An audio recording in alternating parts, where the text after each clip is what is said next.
In New York, deliberating for just a few hours before reaching its verdict in a civil case against former President Trump. On the question of whether or not Mr. Trump raped E. Jean Carroll, the jury has found him, has said no. But on the question of whether or not she was sexually abused by the former president and whether or not he forcibly touched her, the jury has come back and said yes. They have found him liable for sexually abusing and forcibly touching E. Jean Carroll back in 1996. Fox's Brian Yennes. Carroll said Trump raped her in a department store dressing room. He denied there was any encounter. The jury deciding there was an attack, again finding Trump not liable for rape, but liable for sexual abuse and battery, as well as defamation over Trump calling her a liar in his public denials. The jury just awarding Carroll a total of $5 million in damages.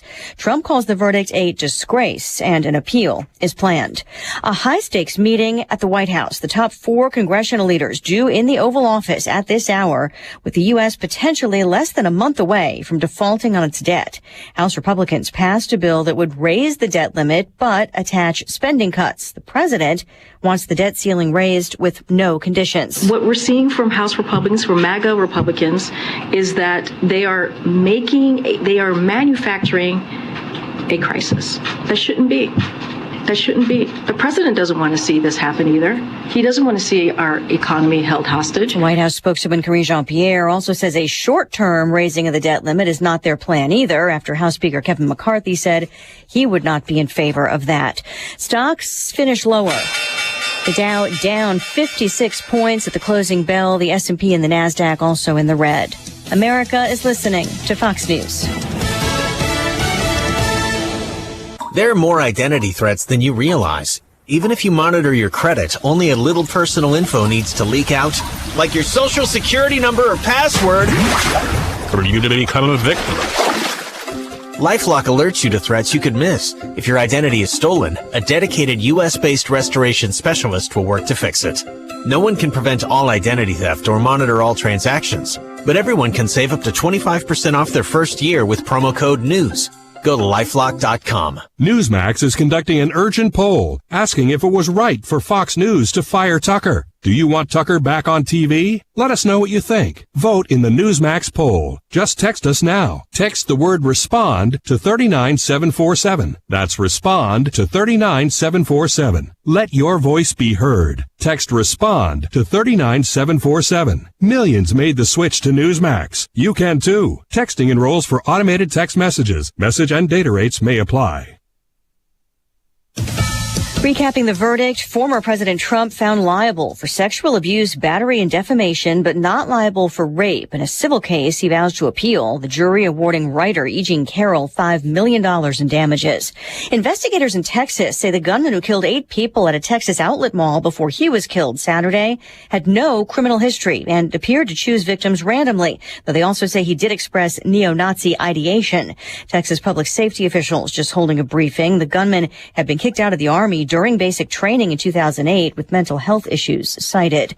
After days of Russian rocket attacks on Ukraine, the U.S. announces more help for Ukraine's military. Ahead of a planned Ukrainian counteroffensive, the U.S. has announced a $1.2 billion military aid package. Additional air defense systems and munitions, equipment to integrate Western air defense launchers, missiles, and radars with Ukraine's air defense systems, ammunition for counter unmanned aerial systems. Pentagon spokesman Patrick Ryder said this is not coming from DoD stocks, but from industry and contractors to be delivered in coming weeks or months. The announcement was made on the day celebrated in Russia as Victory Day, marking an end to World War II. Ahead of today, Russia's been attacking Ukrainian cities with rockets, most of which Ukrainian forces have been able to defend against. Ryder also confirmed Ukrainian forces did shoot down a Russian hypersonic missile using a Patriot defense system.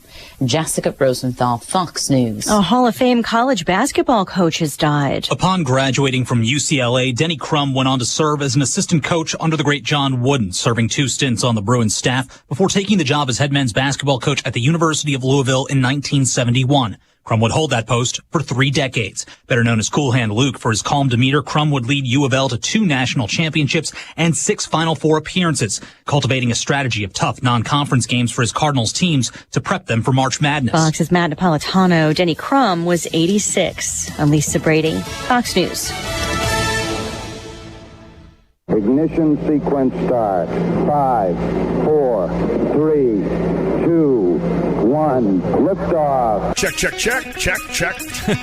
I literally just create madness. Well, they're up. I'm going to go off here. They don't have a great quarterback. I got to take a break. I'm getting in trouble. To win the Big Ten, you first got to win the West. Bad Bunny. Have you heard his name in a while? No. Has it bothered you? No. Defensively, they got to come in with some confidence. Is that even analytics? I'm in a parking garage. I'm kind of lost. Terrence Shannon, Matthew Meyer, R.J. Melendez, Coleman Hawkins. These trophy presentations aren't over! I didn't come here to go 5-7. I'm so proud of Illinois football right now. I'm so tired of Joel Embiid. We're not taking Patrick Corbin. I want to bet the Bears. Oh. You are Reba McEntire's niece. Roshan Russell. Coach Bielema. You no longer salute to yourself. What? We got all kinds of things for you here. There's a lot of glass. Oh. Guys, we have breaking news. Uh-oh. It's The Drive. Smack Dogs.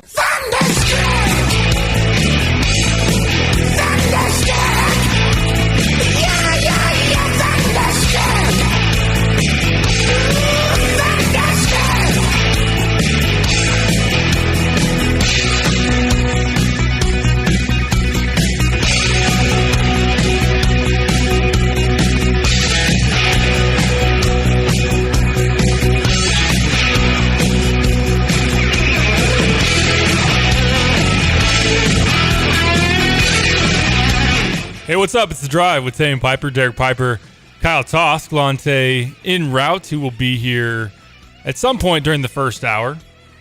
ESPN Radio 93.5.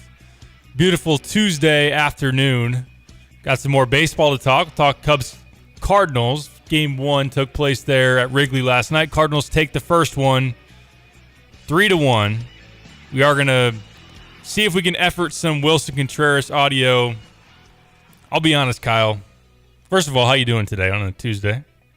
I'd be doing better if Wilson Contreras didn't own the Cubs last night. But it's a beautiful day out. I got a final out of the way this morning, so I'm doing all right. How many more you still got? I only have one more, and of course it's Friday afternoon, the last possible time frame of the semester. Is it one you're dreading, or is it one you can maybe kick your feet up for a few days? I'm not dreading it that much. You're good. I like the confidence. It's just so annoying. I get it. Last night, on that note, 3-1 Cardinals, 3 runs, 6 hits for the Birds, 1 run, 5 hits for the Cubs. Miles Michaelis goes 4 1/3, 4 hits, 1 earned, struck out 7. Talked about the Cardinals lacking some swing and miss. If you're a pitcher with an ERA over 5, just face this Cubs team over the last week and a half, and you'll throw a gem. We'll see if it works for Jack Flaherty tonight. We've got 2 pitchers on both sides with ERAs north of 5. Jack Flaherty, Jameson Taillon going for the Cubs. 2 lineups that haven't been doing all that great, especially look at the last 2 weeks. I was pulling up some numbers before the show. You go last 2 weeks during this baseball season, the Cubs are 24th in runs with 48 during that span, and you have the Cardinals about league average at 16th with 55. This Cubs lineup has cooled off. We talked about that yesterday. What has gone into that, Kyle? I know I was looking back the week I was on vacation. They had that road trip. They went to Miami that weekend. I believe they got swept, and then they lost 3 of 4 to the Nats and just weren't producing a whole lot. Has Patrick Wisdom just gone off of his Barry Bonds-like pace? Is that gone into it? And what else has created what's now not as much of a productive Cubs lineup as we saw in the first few weeks of the season? That's definitely part of it. Patrick Wisdom is no longer on pace for like 70 homers. But the biggest thing is hitting with runners in scoring position. The Cubs can't do it at all. I mean, it was just brutal to watch during that week where they played the Marlins and Nationals. They could not drive any runs in, and that was something they were so good at. I believe they were like top 2 in baseball the first 3 weeks at hitting with runners in scoring position. And I think on that 7-game road trip, they went like 7 for 51 or something like that.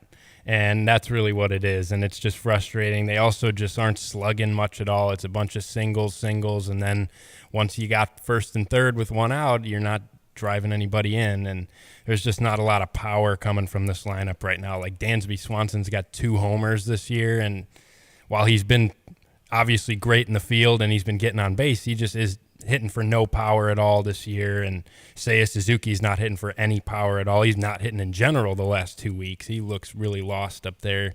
And now, of course, Nico Horner gets hurt last night. He's been the most consistent hitter on the team other than probably Ian Happ or Bellinger. So I'm not feeling too good right now about the Cubs, but they better not get swept by this Cardinals team because I feel like that's what's coming. I feel like it's the perfect storm of the Cubs had this fun little start. The Cardinals were 10-24. They come to Wrigley, and they sweep it.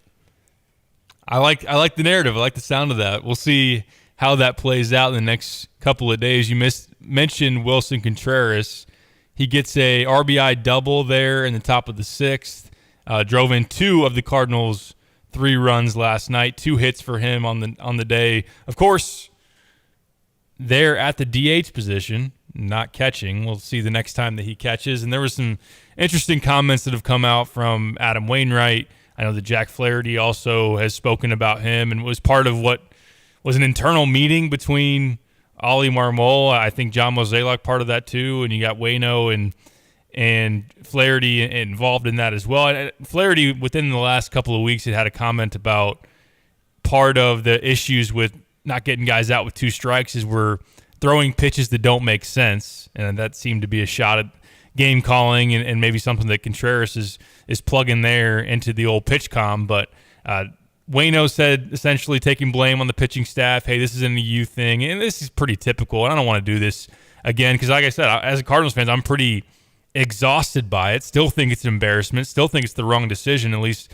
the way they've gone about it and the way it's come out. And if they're going to double down and do what they've said is go a couple of weeks without Contreras catching, if Andrew Knizner getting every day at bats is what's going to happen, which I would imagine. I don't feel like this is going to play out all that well, and we'll see if the pitching changes at all. It was a nice start for Miles Michaelis last night. I don't know that Andrew Knizner was necessarily responsible for that. It is kind of cool that the Cubs and Cardinals both pay their tribute to the era where pitchers hit when they start Barnhart and Knizner in the 9-hole because they're basically pitchers. Yeah, I know that's a good call. That's a pretty good call. Who's the best hitting pitcher the Cubs had, or at least one? Is there one that stands out that was pretty good for the? Didn't Arrieta was good? Slug a couple home runs. Arrieta was a solid hitter, and I know Zambrano was a good hitter. Oh yeah, he was. He had some pop in his bat. Lester was pretty poor at the plate, right? He was. He had a couple homers though in a Cubs uniform, but yeah, other than that, he didn't do much. But he occasionally got a hold of one. Yeah, I remember Waino, of course. And if you're going back to when he was a full-time pitcher, Rick Ankiel as a hitter, and then of course transitioning to the outfield, had some power that he could display. But yeah, that's a great point. When you got catchers hitting under 200, I think technically Knizner just a shade above 200, at least going into last night. I know he did go 0 for, but we'll see. I'm not gonna let one win at Wrigley and some boilerplate positive comments of like, hey, Wilson, it's not actually your fault, even though our GM, president of baseball ops, and managers dump trucked all the blame on you. We'll see how that plays out. It was interesting, though. Like you said, it's set up possibly. I know the Cubs fans might have thought, oh, it's just be an annoying get-right series for the Cardinals. And to have it switch on a dime where the Cardinal starters have been struggling. Michael is one of the prime examples, and he actually didn't get hit around last night and struck people out. And then the Cardinals bullpen, which has been super untrustworthy of late, was able to shut the Cubs down last night. Genesis Cabrera, Jordan Hicks threw 2 scoreless innings. A guy's ERA has been darn near close to 10, and then Ryan Helsley comes in last night to close it out. But game 2 tonight, like I mentioned, Flaherty, Jameson Taillon. You talked about Nico Horner going out last night, and I saw that Nick Madrigal is going to lead off for the Cubs. Are we serious? The lineup tonight for the Cubs I almost can't watch a game where Nick Madrigal's the leadoff hitter. I mean, that's ridiculous. There was you're going to be happy because your guy Christopher Morel, there you go, finally got the call up and is going to get a start tonight at second base. But you got Madrigal, Swanson, Happ, Bellinger, Suzuki, Hosmer, Mervis, Morel, and Amaya at catcher. Yeah, that's just because Gomes is hurt. Oh, boy. I don't know how good I feel about even in the series tonight, especially with Jameson Taillon, who hasn't exactly been great. What's the Madrigal deal? Like, I saw earlier. He's terrible. I mean, he's just a bad baseball player, and the Cubs love him for some reason. Like, I mean, Christopher Morel has got so much more potential than him in about every aspect of the game, and there's other guys too. I've never been a Madrigal fan. He's a guy that even at his best is going to just slap some singles on the ground. Like, he's, his hot streaks are, he found some holes when he pulled a soft grounder through the middle. I mean, it's just ridiculous. I like the spirited commentary there from Kyle. On a positive note, Bellinger, the line still looks pretty good. Like, batting about 300, 7 home runs, 19 RBIs, and I admittedly was surprised to see this. 9 stolen bases for Bellinger so far. Yeah. I didn't really think of him as a speed guy, but he's showing off the wheels. He's probably one of the faster guys on this team. They've been aggressive with him on the base paths for sure, and he's got some wheels on him. Is he still decently hot, or has he been another one of those guys? Has it just been a situation where most of the lineup has been cool? He hasn't homered in a little bit here, but he's still been pretty good. He's been given good at-bats, and he's still been – I know he, over the weekend, had a triple one game, and then I think he had a double in the other 2 games. So he's having a lot of one-hit games, but he's still slugging, and he's still giving good at-bats. I mean, him and Happ have been the 2 guys that you just can't complain about at all. They've been consistently really, really good so far this year. It's the rest of the guys that have really come back down to earth. Let's look and transition here real quick. We'll talk some more Cardinals Cubs as we go along, and if you want to weigh in, you can. 217-359-2255. Anything and everything you want to talk about or ask a question, comment on. You want opening thoughts on the Cards-Cubs series. You want to talk some Illini hoops. I know that we got 2 days left. Technically, well, 3, I guess, if you count today. Tuesday, Wednesday, and Thursday as far as the portal window. If you want to enter the portal and be immediately eligible, assuming it's your first move through the portal, you've got to be in by May 11th. So that's Thursday. The NBA Draft Combine will be next week up in Chicago, Wintrust Arena. It's been reported that Coleman Hawkins will be in attendance, and I've been told, and this is no surprise as well, that Terrence Shannon Jr. will also be there. So that'll be very interesting to see how those 2 perform at the Combine, what the buzz on them. It's always interesting with those type of things where, especially like Terrence he's already been there last year. He's been measured.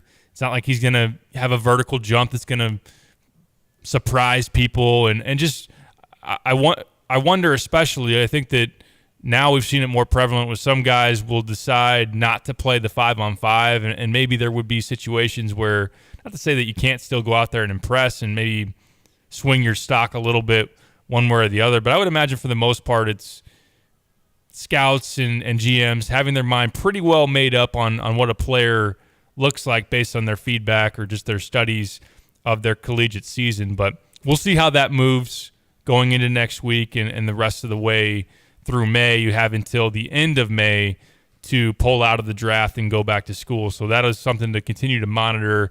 The NBA, on that note, the playoffs last night continued. The Lakers take a commanding 3-1 lead. The Warriors led for most of that game, and then they kind of just fell apart there in the fourth quarter. They only scored 17 points. Shot selection was really poor. Klay Thompson forced up some bad threes. Steph Curry had a real head-scratching moment where he goes up for that ball off there was a jump ball. Curry comes down with it. The Warriors still had a timeout, but Curry just throws it behind his head and the ball trickles out of bounds, and Draymond had a bad turnover. It's just some basketball you're not used to seeing the Warriors play. And the other side, it was Lonnie Walker IV who went nuts in the fourth quarter. Yeah, exactly. Where AD had a great first half, really cooled off and didn't do much there in the second half. And Lonnie Walker to score 14 points, I believe, in the fourth quarter and vault the Lakers into 3-1.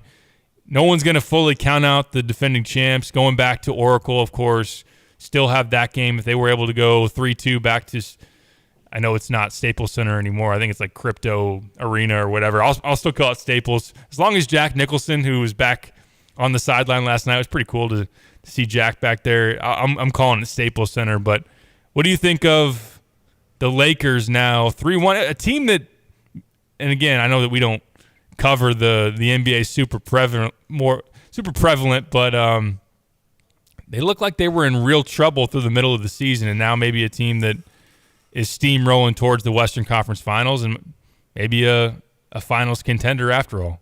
Yeah, they look pretty good, and they have looked like a title contender since the trade deadline when they got rid of Russell Westbrook. They made the move to get D'Angelo Russell, and yeah, I'm a little concerned that this Lakers team might be destined for a title this year. Rigged. It's all rigged. Hey, what's up? It's all the NHL draft lottery was rigged. He's so bitter. The NBA is rigged to get LeBron James into the finals and to win another title. Connor Bedard's going to the third largest TV market in the country. They don't show you the drawing until like 10. It's like voting, right? Well, oh no, there's all these votes that happen. Oh, they don't show you this until like 12 hours later. It's all rigged. Hi, guys. Hey, what's up, Lon? Sorry, I didn't mean to come out so strong there. I'm good with it. I came out with like Wilson Contreras at Wrigley. Yes! There it is. What do you think, Kyle? Does he need to be all like, wow? Like, I understand like the first time he gets the nice standing O and then he has the hit and it's kind of like, bring it on. That's awesome. But, man, he just was egging that on. That almost felt uncomfortable to me. Hey, I mean, when you give the Cardinals the lead and nearly homer, probably would have homered if the wind wasn't blowing in. No doubt. On the double, he can do what he wants. But boy, I totally changed the way your show was going. No, you're good. It's just really interesting to think back to that moment right before the trade deadline when Contreras and it was at Half who both thought they were gone and were crying and hugging in the dugout, and then ultimately they didn't get moved. So now it's like maybe they'll sign Contreras longer term, keep him around, but the narrative pretty much at the end of the season and then going into the offseason was that the Cubs were pretty out on Wilson and shoveled some blame on his shoulders as far as him behind the plate. And Wilson came out and was talking about how much he was excited to replace Yachty and love St. Louis and all this stuff. So there's some friction in that relationship, definitely. And unfortunately for the Cardinals, we're 30-some games into his tenure with the Birds, and there's friction as well. So there's some weird really stuff. Interesting I don't position. think the Cubs front office is feeling too bad about themselves with the whole Cardinals situation. No. That's what I will say. But one thing that he'll always do is hit, and we saw that last night. And I know that for the next 5 years, he's going to hit about 400 against the Cubs and just torture them. So last night was the first piece of accepting that. There's no doubt, Kyle, and I'd feel the same way if the roles were reversed, if Yachty would have gone to Chicago or something. But it's funny. I do think there was some personal stuff in there last night, and it wasn't just, I think he truly appreciated the Cubs fans. Obviously, I think they really showed him some love, and I truly appreciate that. But I think there was a little message from Wilson, like, you know what, you guys are the ones that gave up on me. And I'm here to hopefully kick your rear for the next 5 years. No matter how embarrassing things are in St. Louis, no matter what crazy stuff is happening with me personally in terms of no longer being a catcher in the near future, I don't care. This is where I need to be, Wrigley Field. This is where I came up. This is where I won a World Series. This is where I wanted to retire. And so you got rid of me. You didn't trust me. And I think when he was sitting there that second time after that double, I think that was everything to do with management, just sitting there saying, hey, bring on the booze, but let management know what you did because you're the ones that got rid of me. I didn't necessarily. Now, he did burn some bridges on his way out. There's no doubt. He said some things on the way out, but I think by then he was pretty hurt. And why wouldn't you be? I mean, I argued, Derek, you know this, I argued forever for the Cubs to keep Wilson Contreras because I saw what Yachty did to that St. Louis franchise for years. Now, obviously, Yachty, in terms of calling games, et cetera, it must be pretty obvious that he's better than Wilson at that. But Wilson Contreras is a better hitter. And the fact that he was kind of the lifeblood of, I mean, how many of all those guys are gone except for Wilson, essentially. And then you just kind of send him away. It was kind of weird for me on the Cubs side. So I guess pooey on the Cubs for that. And I'm kind of glad Wilson got his revenge last night. Just has to be a really weird situation for Wilson. It is. Number one, to go back to the place where he won a World Series and had a lot of success and just to flip the other side of the rivalry, but now to have the stuff that's going on within the Cardinals too. Like, you can do the whole, you guys didn't believe in me, but does the team you currently play for believe in you? Right. No. I don't think they do, not when it comes to catching. And instead we have Andrew Kisner, who almost did the parlay of taking out the umpire and the Cubs catcher in one game. I mean, he rattled – who was the home plate? Come on, Lon. Who was the behind the plate? Oh, C.B. Buckner. He rattled Buckner bad. so hard to where he started calling a good game. That's how bad he rattled Buckner. And then he got Barnhart later. I'm like, man, Kisner's in there for one thing, and that's to do damage to anybody behind him. So I don't know. It's crazy. The Cubs had so many chances early in that game. When they didn't score early in that game, I thought, this could be bad. That's been the story of the last week and a half. We were just talking about it. I mean, Jordan Hicks had 5 really good outs. When is the last time that happened? Helsley came in and threw 102 and kept throwing 102 and didn't try to fool anybody with some slider at 87. It was just a weird, I don't know. It's weird. It's one of those where, hey, you know what? I said I was going into this series pumped up. And I'm glad the Cardinals won, but I'm not going to sit here and stand on a hill and brag about how good the Cardinals are. That's certainly not the case. I'm just glad Wilson got a little revenge last night against the Cubbies. And I'll be honest with you, not because I can't stand the Cubs and because I'm a Cardinal fan. I'm kind of glad that he did that against Cubbies. John Lackey did that against the Cardinals. Yeah. Because I think there was no reason John Lackey should not have still been pitching in St. Louis. He was everything you wanted. He's everything you want right now. He's the bulldog you need on this team. They had him. They could have signed him for a year or two more. Instead, he goes to the Cubs, and he stuck it to the Cardinals. And I remember being so mad at John Lackey and then thinking to myself, you know what? Good for him. Good for him. Good for him to do that. So there you go. Hey, that's why we like sports, right? Competitive. I mean, these guys are competitors. They don't care. I mean, they do care. Don't get me wrong, but okay, I'm on this team now, and I'm going to beat you. That's all they care about, and I think it's pretty cool. It is cool. I think we see the best of that. No doubt. Mm-hmm. So, what else we got to talk about? That draft lottery. Congratulations to the Blackhawks. You want to pause on that one, and then we can come back and talk about that? I'll leave it up to you to fill the people in. There was that was a weird thing that happened in that thing. Really weird. All right. I was watching that thing with somebody that doesn't care about hockey, doesn't know a thing about hockey, really doesn't care about sports, and they were asking me questions as to why did that happen? And the whole time I'm like, the Blues will get the 10th pick, the Hawks will get the first. And that's what happened. NHL conspiracy theories coming up next. Boom! 217-359-2255. You want to weigh in on the U of I Line League text line? It is The Drive. Crossroads Contractor Supply, bringing us our Stevie J Broadcasting Law Enforcement Official of the Month. From Champaign County Sheriff Deputy Andy Livingston. Did you always have kind of a passion for law enforcement? Were you thinking, I'll do this for a living? You know what? At first, it wasn't law enforcement, but I knew I wanted to help the community in some way. But definitely after I got into the military and got out or was on the back half of that, I knew I wanted to serve, and this was the right place for me. Awesome. Is it accurate to say that you and all of your brothers and sisters in law enforcement are simply wanting to help people on not their best day?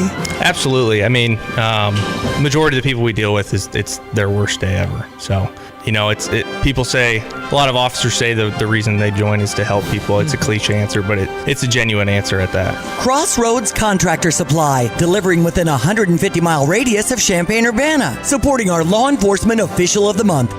PDR Automotive has now been serving the Champaign-Urbana area for over 50 years. To give you some perspective, 50 years ago ended the U.S. involvement in the Vietnam War, and it was when Secretariat won the Triple Crown. So what does that mean for you and your vehicle? Whether you need a carburetor overhauled or your new vehicle computer system diagnosed or programmed, PDR Automotive has the experienced, knowledgeable staff that can handle all your automotive needs. Online at pdrauto.com, they are what's best for your truck or car. They are PDR. Hi, I'm Skylar Pumphrey from Greenview. You want to enjoy your outdoor space, not work in it? Let our team at Greenview help you today. Prom is around the corner. Imagine the photos with a Greenview flower bed exploding with color as the background. Plant a garden in memory of Mom for Mother's Day this year. Custom fireplaces, patios, kitchens, pool decks, waterfalls, rainscapes, theme gardens, and anything else you can imagine. Make Greenview your call for all jobs, big or small. Call Greenview today at 217-586-1112. Visit greenview.com. Every industry has specialists, like Alan here. He knows radiators. Radiators. I love them. Don't even talk to me about brakes or fuel lines. Just radiators. Radiators. Sally is a specialist in cakes. I think pies are an abomination. Really?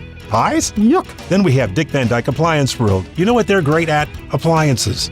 Nothing else. No TVs, no computer printers, no radiators. Who's got a problem with radiators? Nobody, Alan. But you can't get one at Dick Van Dyke Appliance World. Too bad. They're missing out. I'm Dennis Regan, chairman of Dick Van Dyke Appliance World. All we do is appliances. And when that's all you do it better than anyone else. Our associates on our sales floors know more about them. Our delivery people are better at installing them. And our technicians are better at fixing them. All right here in Central Illinois.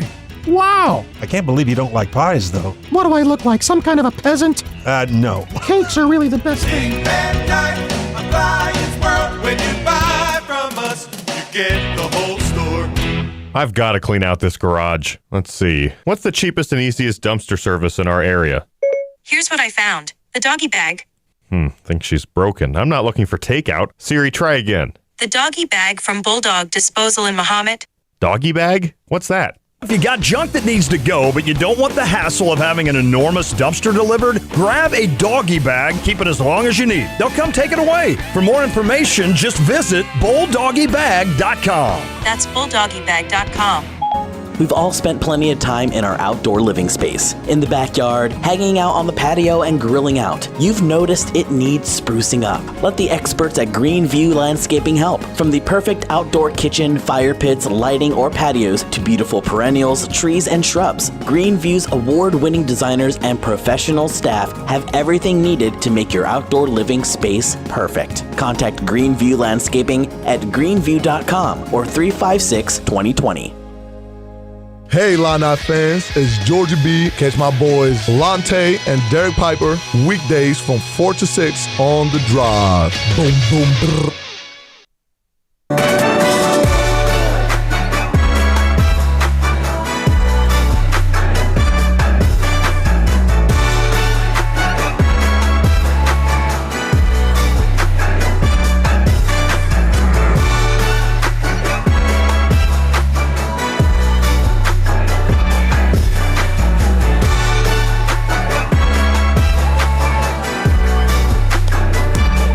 Back on the drive with Zane Piper, Derek Piper, Lante, Kyle Tosk, ESPN Radio 93.5. Pretty day. It's a beautiful day. Beautiful day. Tomorrow, I think, is supposed to be pretty as well. We got a game in Leroy. The old Leroy Panthers. Somebody's interested in the Indy 500. That is coming up. Another topic Lante will have to be taking the lead on. I don't know. Maybe Kyle knows about the bricks. You got any open wheel racing knowledge over there, Kyle? I used to kind of focus a little bit more on the Indy 500. Obviously, I understand the pageantry. I understand the importance of that race and what it means to the racing industry through all the years, and everybody respects the Indy 500. I've just never been a big open wheel guy. I've always just been more of the stock car, NASCAR kind of guy, and I think I liked it more when people would kind of cross over, when Tony Stewart would do both, right? The Coca-Cola 600, he'd do the Indy 500. I think I liked that because it gave me a reason to kind of tune into the Indy more to see how this guy would do. Or Danica, did she do that one? I think she raced open wheel. So it was kind of like, I always kind of enjoyed seeing, like, okay, how would this person do in the same, it's racing, but there's a lot of difference to it. And so I always thought that made it kind of interesting for me. But I don't know. I just, a lot of the open wheel guys are foreign guys, right? And nothing against them, international guy. I just don't know them. I don't know them as well as I know some of the NASCAR dudes. So I don't know. I mean, I'll watch the Indy 500. I was over there for Carb Day one time, Carburation Day. That's pretty cool. That's where they just run it. Then they have everybody just gets out and kind of gets the steam off. Then they have like a pit contest, which is really cool. Do it right in front of you. That was a really cool day to go see over there. But I've never been to the Indy 500. I think it would change it doesn't change my mind. I still respect the race, still watch it, but I think it would change maybe my fandom to where I would be a little bit more. But guess what we have now? The ability to wager on someone racing the Indy 500, and guess what? That pulls you right in. I might have to try that. Put a wager down and see how that's what we're going to do. Intrigued I am. You and I and Trevor are going to pick a driver, and we're going all in on it. All right. I mean, we did that one time with like Marquette in the NCAA tournament. No, it was Rutgers. Rutgers, yeah. The three of us combined like superheroes, and we won about $38, and then it's never worked since. But it was a marvelous Friday night. It was. It was a sweat, too. Remember, it was a close game.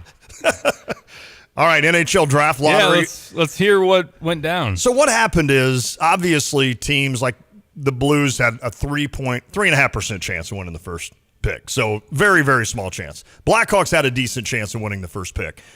As much as I kid, I don't think it was rigged. However, it was weird because during the telecast, which was maybe the most boring thing I've ever watched in the history of TV, they had, except for when they discovered, was that Al Capone's like safe or something up in Chicago, and Geraldo Rivera did this 2-hour thing on it, and it discovered nothing. That was probably the most boring thing I've ever watched. But last night, essentially, you had the assistant vice president of something for the NHL. I mean, some guy that had zero charismatic qualities. So he would be like, the 16th pick goes to the Anaheim Ducks. And then he'd like, and then the one dude, the host, would be like, oh, the Anaheim Ducks haven't drafted this high since blah, blah, blah. And then the guy's like, the 15th pick goes to the San Jose Sharks. So you're like, oh, okay. So all of a sudden you get down to where there's 3 picks left, right?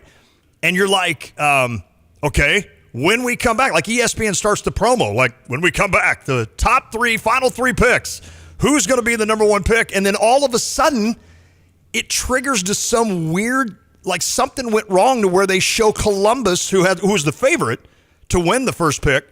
It triggers to them winning or having the 3rd pick.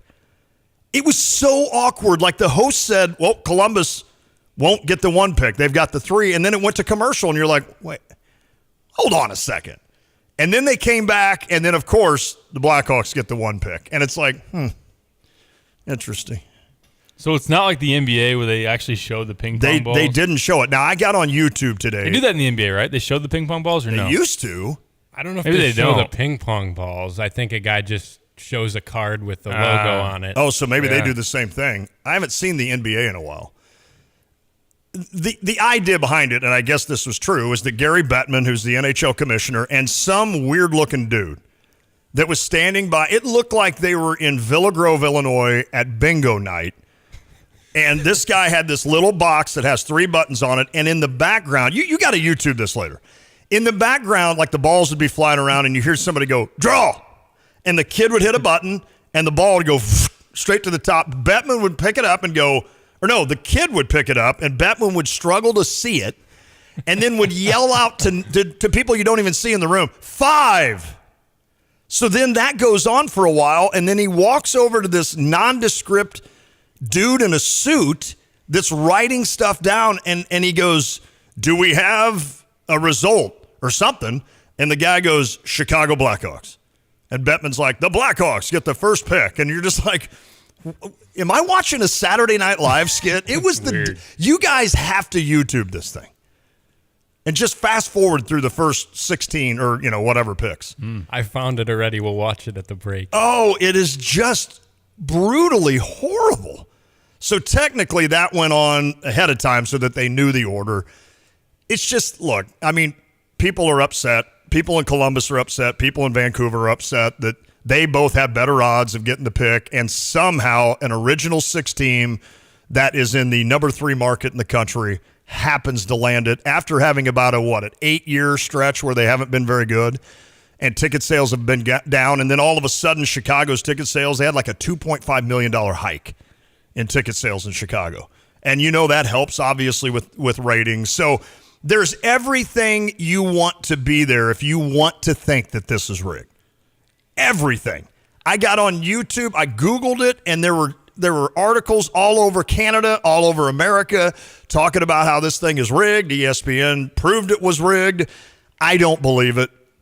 And I just congratulate the Chicago Blackhawks because you're going to get a stud in Connor Bedard. And what's kind of cool for us around here is that we'll be able to see a lot of Connor Bedard. Unfortunately, the Blues are going to have to see a lot of Connor Bedard, who's only 17 years old. He literally looks younger than Kyle. I mean that when I say that. He probably looks like he's 15. He's 17 years old, but he has a shot that is, who was it? Nathan McKinnon, I think, from the Avalanche said it's as good a shot as anybody in the NHL right now. And the kid's 17. So all he does is puts up numbers. He's going to be an absolute stud for the Blackhawks, and he will help revive that fan base. I mean, listen, Blackhawks fans are extremely loyal. They're an awesome organization, always have been, but I think it will help that fan base get to where it needs to be. That organization's gone through a lot. They've had a lot of off-the-ice issues that are serious issues within the organization, and, of course, they just simply haven't won. So it has been a slog for the Blackhawks in the last 5 to 8 years. So this was a refreshing thing for them, obviously. I think draft night will be cool. The Hawks will get Bedard. The Blues have 3 first-round picks if they keep them all, including number 10. So they'll obviously get 3 really good hockey players in that top 10. And what's good about that is the Blues are in cap hell for the next couple of years. So what they'll do is they'll start with these young kids now and slowly weed out what they can. They may even use one of these first-round picks to talk to another team and say, hey, why don't you take this massively huge contract that we're paying this guy, Justin Falk, and we'll give you a first-round pick if you just take him. And so that might be what happens with the St. Louis Blues, but it'll be interesting. I think it's going to be cool. And when you look at it for the Chicago market, you had the Bears with the number 1 pick. You had the Blackhawks now get the number 1 pick. And the Bulls are in line, right? Or they could get the number 1 pick due to the lottery? Very unlikely. Now, well, okay, if it happens, I'm done. I'm done watching professional sports because I'll know that it's completely rigged. At least the NFL, you got a tank to get there. I don't know if I trust the lottery system. I don't blame you. I was trying to think if there had been any other, and the text line could probably help me out here, any other curious. I'd completely forgotten about Al Capone's safe or trunk or whatever it was. They literally knocked down a brick building to get in there, and they found nothing. That made Geraldo Rivera famous, though. Yeah, so anyway, sorry. Any other, suspicious results in the lottery? And you mentioned Chicago. When the Bulls got the first pick to draft Derrick Rose, I'm pulling it up here on Wikipedia, said they had a 1.7% probability of getting the first pick. And they landed it and got Derrick Rose. Wow. So they're either karma hit hard there against my Sixers when Rose had the knee injury and was never the same.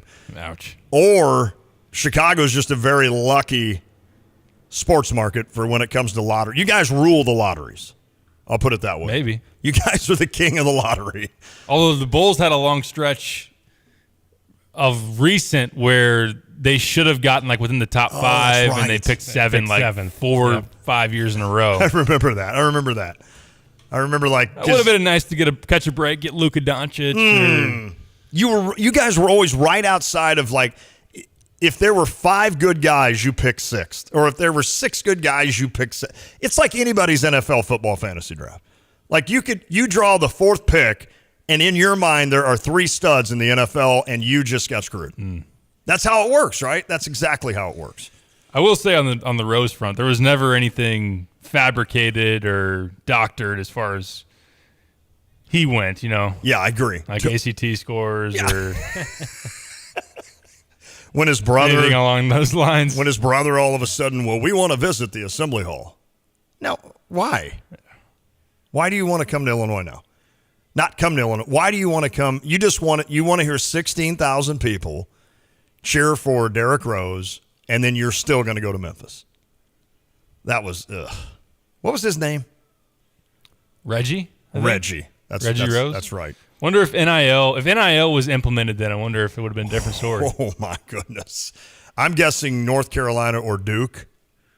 I bet Memphis would not have gotten him. You think? They got FedEx money down there. Yeah, they do. That's a good point.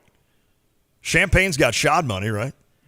You would think. I don't think. Can we have him on sometime? I'm going to do the line check. Can we get Shad Khan on? How much does he actually give? Like, how much does he put into, especially like the NIL funds? Everybody, anytime you need to, they wouldn't fire this coach. Well, was that Shad to buy him out? Just buy him out. How much does I think Shad he contribute? I think he does a lot for everything else for the university. You know what I'm saying? Right. Like, not sports related. I'm sure he's done his part. Yeah, I'm not trying to publicly call him out, say he's a bad alumni. He's not. I try to think to forking myself it over, but how much money I've given to SIU or Illinois. I just think it it's ain't funny much. every time and I get it. You try to think of like one of the richest, if not the richest alum. But see, that would be big to like if I discovered Flexengate, if I would have discovered Flexengate or created Flexengate, not discovered, and I was worth that much money, I guarantee you SIU would lead the Valley in NIL money and Illinois would lead the Big Ten in NIL money because that's important to me. That stuff is important to me. I know he's got the Jags. He does. He's got that, and he's got the, what is it, Man U or something. He's got a soccer team in London, right? But I just don't think winning, I don't think Illini sports necessarily is on top of Shad Khan's list, right? Where it is for us. I've always thought that, man. If I won the lottery for $200 million, SIU and Illinois need to get in touch with me immediately because the coffers are open. I mean, the coffers are open to an extent, but I'm certainly going to help them land athletes. But I don't think Shad Khan, that's probably not number one on his list. He wants to know that, globally, Illinois is still ranked in the top 15 as a university. Is that important? No, I'm just kidding. Yeah. Jim, our buddy, Jim Goss. Got to make sure that Kyle's degree is valuable by the time he gets out of school. Exactly. Jim said that Al's Vault, that was April 20th of 86, is the Vault. That's right. 86, I had just gotten home from a wedding trip, and I watched that garbage. It was that bad, huh? Christian said, get Shad and his son Tony to discuss some AEW wrestling. Yeah. Austin Berkland, that's probably as excited as I've ever seen him in my life because he is a huge wrestling fan, and he got to talk to Tony Khan, and man, was he fired up. He was fired up. Oh, Khan owns Fulham, whatever that is. Is that like a prison? Isn't that a Johnny Cash song? Oh, that's Folsom. Folsom Prison. Where was I at on the lottery thing? Oh, we were talking. I was trying to figure out. Randy brought up a good thing. It was fishy when the New York Knicks got Patrick Ewing. Okay. Because when you said that, there was something in my mind was thinking about an NBA. There was 1 year where it was kind of like, because I think the Knicks were struggling a little bit back then. And, of course, come on, that's the Garden, right? That's the Garden. You've got to have good basketball coming out of New York. And all of a sudden, they were able to kind of move up and get Patrick Ewing. I do remember that. That's a good call, Randy. Now, again, I don't know. I mean, I want to believe, I'll put it this way. I want to believe that the NHL draft last night, lottery, is not rigged. I mean, I've got to believe that, right? I have to believe that. So, I don't know. Oh, Lance said they pulled cards for the lottery in the Knicks card, had a bend in it. I thought he was talking about his own Blackhawks, Lance. I saw a star next to your Blackhawks. Did you see that? I can't wait for you guys at the top of the hour to watch this exciting Gary Bettman. Do you see the kid next to him? Yep. Like, he looks like he's like a 22-year-old kid that needs a haircut, and he's in a suit that's too big for him because his parents are – he's like, Mom, Dad, I've got to have a suit for this. All right, why don't you go down to, Jim's suit shop, grab you a suit, and then Jim's number one person was not there to measure him. So he literally just tried things on. It's too big for him. And then he's holding some contraption that the Brady Bunch used in the 70s. I mean, it's got 3 buttons on it that light up. Everything about it is the weirdest thing in the world. All right, I'm done. Here's another one for you. Okay. because I pulled up an article of NBA draft lottery is rigged conspiracies that they don't want you to know. And it says after LeBron left the Cavs and went to the Heat after the decision, interestingly, the Cavs got the first pick in 2011, 2013, and 2014, despite never having the worst record in any of those years. Was that the payback? So he had already left the Yeah, Cavs. we feel bad for you, Cleveland. LeBron left you, so try to help you out and get the next. Sometimes it makes you think. The next star. Although, unfortunately, they picked like Anthony Bennett one of those years. And isn't that unbelievable? Is that his name, Anthony Bennett? I think so. Yeah, Anthony Canadian? Bennett. He was from UNLV. Yeah. From Canada. Yep. Oh, yeah, you just said Canadian. Russ said, I heard the NBA froze the Knicks card for the lottery and the commissioners reached and felt for the cold one. I'm loving that. I don't know if this was rigged or not, but I'm loving this. I think we need to continue down this trek. They put the card in the freezer. Yeah, the Wow. consistency theory. That's what Randy said. So maybe, Heath said Khan owns Wembley Stadium in London. Okay. Yeah. U of I Line Lake text line on fire now with some conspiracies and Shad Khan ownership venues. Question on the U of I Line Link text line. What were the Bulls' chances to get one when they got D Rose? 1.7% is what the article I pulled up said. Which is impossible. Yeah, it should be. But the hometown kid goes to Chicago, and it's great for me. Bulls fans out there. How would you rate his career? Obviously, the injury was a huge. Yeah. Even Wasn't with he the that, youngest MVP ever in I think NBA? so. I think that's a good call. He was unbelievable. I'll never forget. You know how much I watch the NBA. I'll never forget sitting, I think it was a Saturday or a Sunday afternoon, sitting down and watching this Sixers-Bulls game, and D. Rose goes down. And I, as a guy that was rooting for the Sixers, a guy that did not like Derrick Rose after what he and his brother, especially his brother, but, you know, you're a Chicago kid. You don't come to the University of Illinois, whatever. I've kind of gotten over it in my old age. But back then, I just detested Derrick Rose. When he went down, even I was like, oh, no. Tell me that's not the case. Because he was so fun and so explosive, and I did not like that he went down. And I've always kind of felt bad as a Sixers fan, even though they didn't do anything. I don't think anybody even touched him. He just kind of went down. If I remember that correctly, maybe. Yeah, it was non-contact. And the Bulls Sniper. were well up in the fourth quarter. That's right. And did not need to be out there thanks The to Tom Tibbs. Thibodeau special. Yeah. Oh, that's right.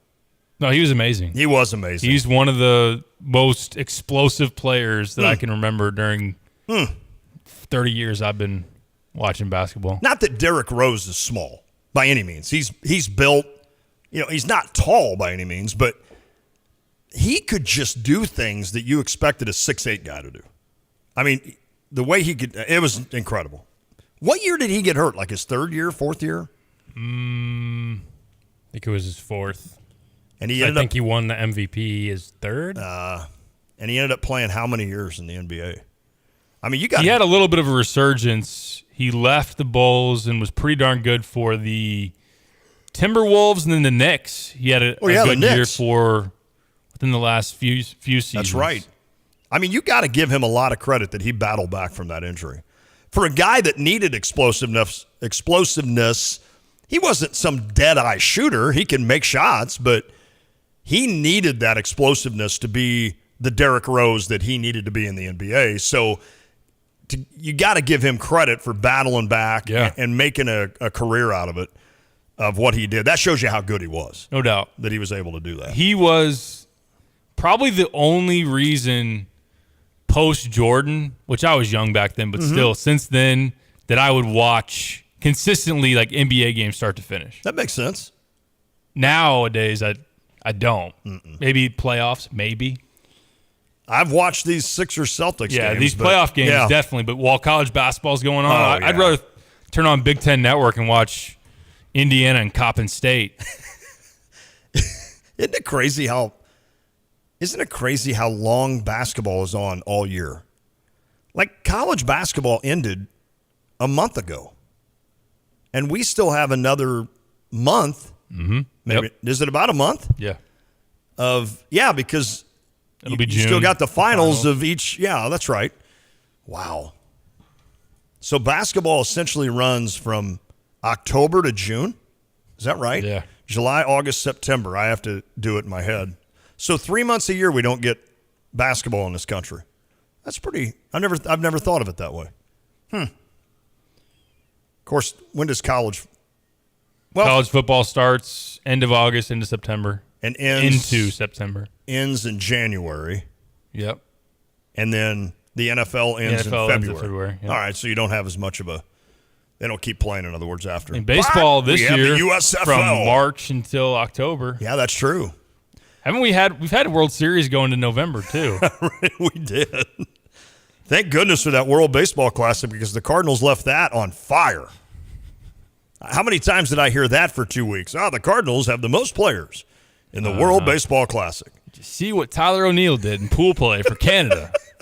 Month later, the Cardinals are the worst team in baseball and a clown show. Oh, and Tyler O'Neill's hurt again. Now it's his back. I tweeted this out. Next, it'll be his oblique. He'll hurt that next after he kind of battles back from the back. And then he'll tear up his shoulder. And Mr. Canada he'll spend the rest of his time with the Cardinals uninjured. But if you trade him, he's going to go off, right? He's going to be not a triple crown, but he'll be an MVP guy somewhere. You know he will. The Red Sox will trade for him. Oh, boy. Can the White Sox and Cardinals just not get on the horn and get something done? That's what Gersh, who we don't know what he does, he needs to be at every White Sox game this weekend if they're at home, talking to the GM of the White Sox and saying, what can we do? Because both of our teams are a joke. Combined franchises? Would you take Lance Lynn back? I mean, I can't say no to any kind of quality starting pitcher. He hasn't been as good this year. No. He'd give you 5 innings and 130 pitches. My buddy Craig Bogle used to text me. He'd text me during the day. Let's say Lance Lynn. I know we got to catch a break. Lance Lynn starting the 7:05 game. I'd get a text from Bogle every time, every fifth day. 1:05. How many pitches tonight? I'm like, he's going to go over 100. He goes, by what inning? The third? So every inning, I would get a count. Like Lance Lynn would go out invariably and throw 42 pitches in the first inning. Bogle would be like 42, on pace for 230. Every time. And I wouldn't even answer him. I'd just sit there and laugh. I'm like, well, he's right. I'd love to have Dylan Cease, but I'm sure the package would include somebody that we're going to say is on the no trade list that inevitably 6 months later will not be on that list. Yeah, I don't care anymore. Except for Walker, I don't care. Trade anybody. I love Donovan. Trade him. Gorman? Trade him. Mason Wynn? No. Except for Walker and Wynn. Okay. And Gracchifico or whatever his name is. Uh-huh. And there's another pitcher. Tink? He's hurt, I think. He was. Shocking. I don't know. Yeah. Anybody but Wynn and Walker. For Dylan Cease, I'm probably giving Wynn. Isn't he signed for Cease is only I don't know what his contract is. He's young, isn't he? I got to shut up. 27. He's been getting roughed up this year, though, but it's early. Bring him on. Yeah, but we've got. Can we throw Flaherty in the deal? We got Andrew Kisner. Get him straightened out. Uh-huh. Are you not ready for? Are you ready for Jack Flaherty to be? I don't know that I've ever wanted a Cardinals player to be gone more than Jack Flaherty. I'm there. From everything he does, to the point of now he's complaining about Wilson Contreras. And did you see AJ? Yeah, but then he's got a two-faced comment in the article today on The Athletic of it's not you, Wilson. We've been bad. Yeah, whatever. Just still be you. Yeah. I saw a podcast with AJ Pierzynski, and Pierzynski's ripping Jack Flaherty. As he should. Yeah, great. Maybe we can pull that up after we watch the lottery. On that note, real quick, when we pulled up, I know we've gone so long. We have. When we talked about Cubs players that you'd like on the Cardinals or Cardinals players you'd like on the Cubs, when Michael Barrett socked the heck out of Pierzynski, that was pretty impressive. I was a big Michael Barrett fan. That was pretty impressive. It's probably too young for and then Kyle. But Zambrano came along and showed them both who the boss is. Yeah. He beat Barrett's bot. No doubt. All right, we're late for a break. Big time. Appreciate everybody weighing on the U of I line. Like text line still can 217-359-2255. This is The Drive. Pepsi Cola Champaign-Urbana Bottling, a valued member of the community for 2 generations, is proud to announce that applications are being accepted for commercial drivers. Do you have a CDL? Full-time positions include major medical, dental, a 401k, vacation time, sick time, and paid holidays. To view all openings and to apply, go to PepsiColaCU.com. Then under the More header, click Employment Opportunities. That's PepsiColaCU.com. Equal Opportunity Employer. You're listening to WSJK ESPN 93.5 Tuscola, Champaign-Urbana, your home for the St. Louis Cardinals. On what's happening at our southern border, what's happening with inflation, what's happening in their lives under the Biden administration. Trump's lead lawyer, Joe Tacopina, just telling reporters, ready to move forward. He wants to fight this on appeal. He calls Trump a survivor and says this will not derail his campaign. President Biden holding an Oval Office meeting with the leaders of the House and Senate in a standoff over the debt limit, which the president argues should be raised without conditions.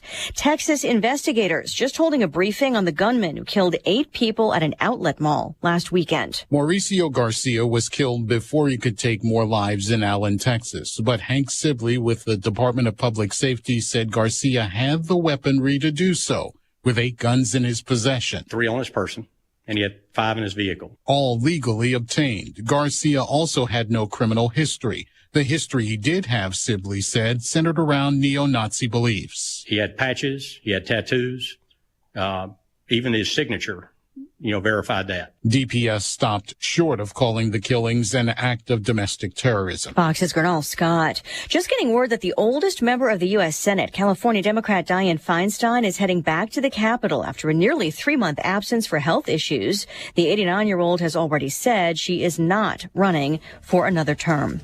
America is listening to Fox News. The internet can be an all-you-can-eat buffet for identity thieves. Ugh, so full. Too many maiden names. And social security numbers. Where'd you find those? By the password bar. Can't miss them. LifeLock alerts you to identity threats you could miss by monitoring your credit and bank statements. If your identity is stolen, a dedicated U.S.-based restoration specialist will work to fix it. No one can prevent all identity theft, but everyone can save up to 25% off their first year with promo code NEWS. Go to LifeLock.com. Newsmax is conducting an urgent poll asking if it was right for Fox News to fire Tucker. Do you want Tucker back on TV? Let us know what you think. Vote in the Newsmax poll. Just text us now. Text the word RESPOND to 39747. That's RESPOND to 39747. Let your voice be heard. Text RESPOND to 39747. Millions made the switch to Newsmax. You can too. Texting enrolls for automated text messages. Message and data rates may apply. A phone call between the White House and Mexico 2 days before the end of a public health order that's been holding back migrants at the border. President Biden and Mexican President Andres Manuel Lopez Obrador spoke by phone on joint efforts to deal with migration, drug trafficking, and cartels, all ahead of Thursday's expiration of Title 42, a pandemic-related immigration restriction. Our focus, as it relates to managing the border, is we're going to do this through enforcement, deterrence, and diplomacy, and that's what you've seen. White House Press Secretary Karine Jean-Pierre says the State Department and Department of Homeland Security are making preparations for a likely surge of migrants. Critics of the administration say the president's policies are creating chaos and a humanitarian crisis at the border. At the White House, Jared Halpern, Fox News. Part of the Biden administration plan is sending 1,500 active duty troops to the border for administrative work to help free up border agents, and only for 90 days. This was to meet an urgent request from DHS while they explore options how to support this long term. Pentagon spokesman Brigadier General Pat Ryder says they're still exploring possible options to replace the active duty troops with reserve units or contractors. A legal challenge filed against Montana's new law banning transgender care for minors. 2 months Montana families with transgendered children and their medical providers, backed by the ACLU and 2 law firms, are suing the state over SB 99, a law set to take effect October 1st that bans healthcare providers from giving puberty blockers, cross-sex hormone therapy, and sex change surgeries to children, though makes some exceptions. A law that supporters call a necessary restriction on experimental and risky gender-affirming care. Opponents of the legislation call it anti-science and discriminatory. Fox's Jeff Manasso. Stocks finished lower. The Dow dropped 56 points. I'm Lisa Brady. This is Fox News. Ignition sequence start. 5, 4, 3, 2, 1. Liftoff. Check. I literally just create madness. Well, they're up. I'm going to go off here. They don't have a great quarterback. I got to take a break. I'm getting in trouble. To win the Big Ten, you first got to win the West. Bad Bunny. Have you heard his name in a while? No. Has it bothered you? No. Defensively, they got to come in with some confidence. Is that even analytics? I'm in a parking garage. I'm kind of lost. Terrence Shannon, Matthew Meyer, RJ Melendez, Coleman Hawkins. These trophy presentations aren't over. I didn't come here to go 5-7.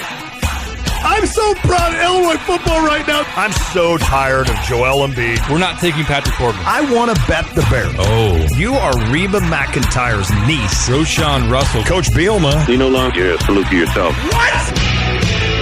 We got all kinds of things for you here. There's a lot of glass. Oh. Guys, we have breaking news. Uh-oh. It's The Drive. Smack Dogs.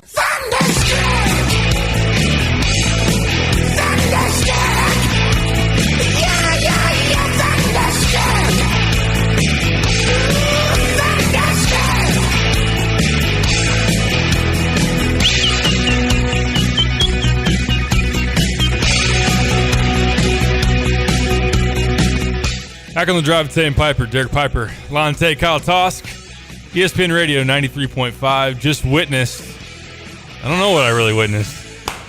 The NHL lottery. Cannot believe that was live television.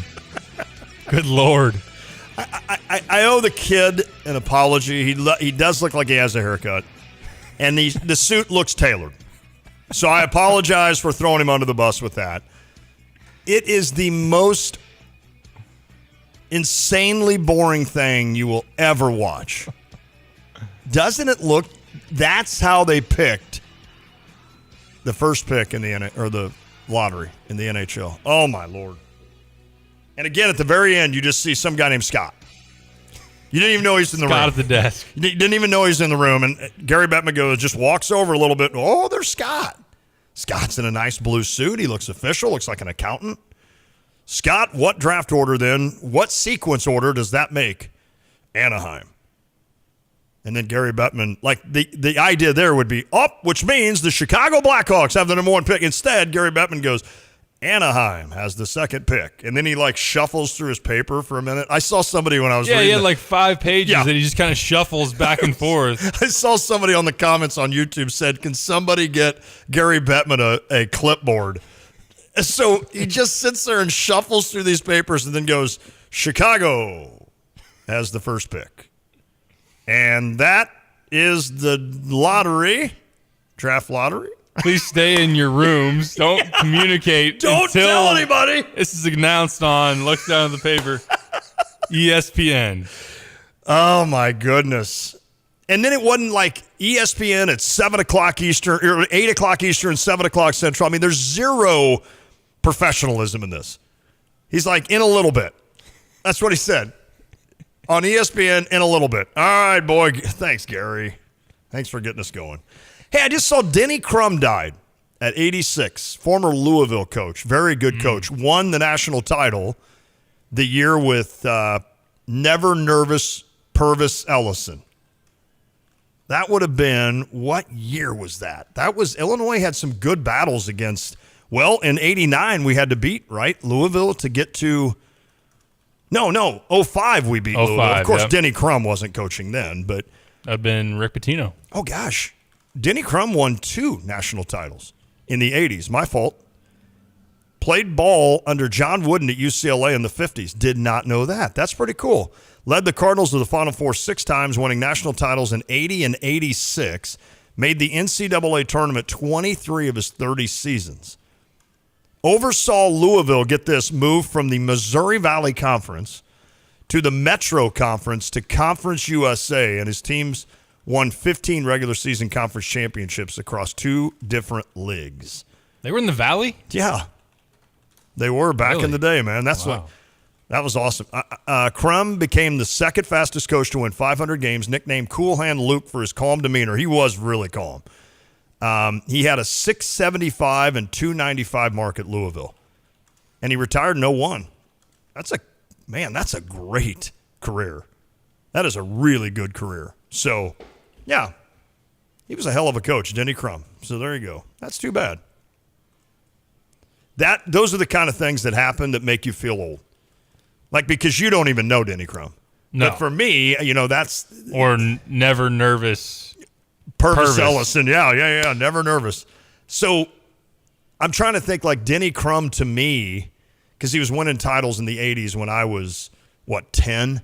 So when you were 10, what year was that? 2000. So this would be like... Yeah, but it'd have to be somebody like Krzyzewski maybe, or it would be... Like for you, it'll be like when Mike Krzyzewski passes away. You'll be like, whoa, I'm getting old. Although Krzyzewski's pretty old. 2000 would have been like Izzo's first title. Yeah, okay. So a guy like Izzo. That's a perfect analogy. Yeah. So one day, like, if that you'll be like, man. I don't know, it kind of makes you it kind of puts a timeline on. Like, to me, it's when actors pass away and actresses, and you're like, whoa. Yeah, that's crazy. I didn't realize they were that old. So, that's Hey, Cardinals Cubs tonight. Are you fired up? Kind of. We got you can Jack tell because tonight. I'm wearing my Arizona Diamondbacks hat today. Right. Kyle has 0 Cub gear on. No. You have 0 Cardinals gear on, and I have 0. I look like a construction worker in my orange pullover. We have 0 interest in giving any love to our respective franchises as we get ready to battle tonight. Is it bad that I wouldn't mind seeing Jack Flaherty get rocked? No. Well, I mean, it is, but I totally get what you're probably saying. is. I totally get where you're going there. Just in a weird place. Yeah. I'm in a weird place where I'm backing Wilson Contreras against, not that you can be a Cardinals fan and like the team and everything and be against the front office. That's pretty common in sports. But big time. Like I said yesterday, given the choices between bottoming out and having wholesale changes that I think are necessary, or working your way back into the playoff picture and wild card and then don't do nothing. Yeah. Don't do anything. That's bad. That was, boy, you really that got was really down there. bad grammar. So my anger's taking over. And don't do nothing. Don't do nothing. Hand me another Busch Light. Nothing. I'm sorry. I'll take the bottoming out. People that drink Busch Light, I didn't mean to say And that. I'm You sick talk of like Flaherty that. like you are. I'm really, by the way, I don't remember Joe Kapp. Everybody's saying that the Vikings former quarterback Joe Kapp passed away today. I'm sorry. I don't remember him. I don't know why. Now, if it means that Nick Madrigal's got to go 3 for 4 or something like that. Oh, my. I heard good Kyle. luck with that. I heard Kyle. Or Hosmer hits 2 off the scoreboard. How about your boy Genesis Cabrera just getting right in Madrigal's face on the throw from left field that gunned out Madrigal at the plate? Genesis is, first of all, what's he got going on with the hair? Don't know. Like that, Genesis, that does not look good. Like that's not a cool mullet. That's not a cool, whatever you're trying to do it's not working, my man. I wish somebody in that locker room would be like, dude. Although he's pitching pretty well now. I had given up on Cabrera. He'd come out and walk 8 guys in 9, and you're like, okay, back to Flaherty. If you go back through the Flaherty years, the Cardinals have babied him all along. 100%. All along. You remember the COVID year or whatever. He's the youngest kid on the team, or pitcher on the team. Was this the COVID year or the next year? Either way, they save him. And so Waino, the oldest dude you got on the team, is like, well, just give me the ball. I'll go start. I think it was the COVID year because you didn't have spring training. That's what it was. And they didn't. And then I had all my friends and texters were like, yeah, but Flaherty's your future. You don't want to risk it. I'm like, well, I don't know that he is. And obviously he's not. And so you babied him. Now, on the positive side, that second half of the one season, he was 2019, the best pitcher in baseball. He showed you what he has the ability to do. Ever since then, or ever before then and after that, it's been nothing but controversial statements, things that he believes in staunchly that directly does not reflect probably the Midwest. And so that has angered Cardinals fans everywhere because in my mind, it's like, whereas sports has always played a part in politics, I get that. Muhammad Ali was big in politics. I mean, go down the list. I mean, sports figures, and they have a right to have an opinion, but after a while, you're just like, okay, hold on. If you're Roger Clemens out here, then do your thing. I don't care. Do your thing because you know what you're doing? You're winning games for me. Jack Flaherty isn't doing it. And he's another kind of Lance Lynn. You look at third inning, he's up to 72 pitches. I don't know. And then Flaherty looks like a dude that could go out there and throw 98 miles an hour. And he tops out at 92 most of the time. I think he finally got up to 94. I don't know. There's been something about him that just, you know what it is. And Kyle, you'll laugh at this. Don't laugh at this. But Cardinals fans always feel like there's a certain type of player that fits St. Louis, right? There's a certain guy. Chris Carpenter was a perfect guy for St. Louis. He's a bulldog. You know, he did everything right. And from the get-go, Jack Flaherty has never been that guy. He's never wanted to be that guy. He's never wanted to be the favorite Cardinal player. He is fine with alienating anybody and everybody that is a Cardinals fan. He doesn't care about you. He truly does not. I'm not saying he doesn't care about going out and winning games for the Cardinals. I think he does. But he doesn't care about you like other players, like Adam Wainwright does. Adam Wainwright knew. He hasn't tried to endear himself to never. the fan base. And he won't. And I guess I give him credit for that. But I also then give myself credit as a fan of saying, see ya. I'm not going to miss you. Go to L.A., do your thing out there. You'll fit in perfect. And people out there will love you. You're from there. You can then, shower them with praise. But he obviously hates it in St. Louis, and he wants out.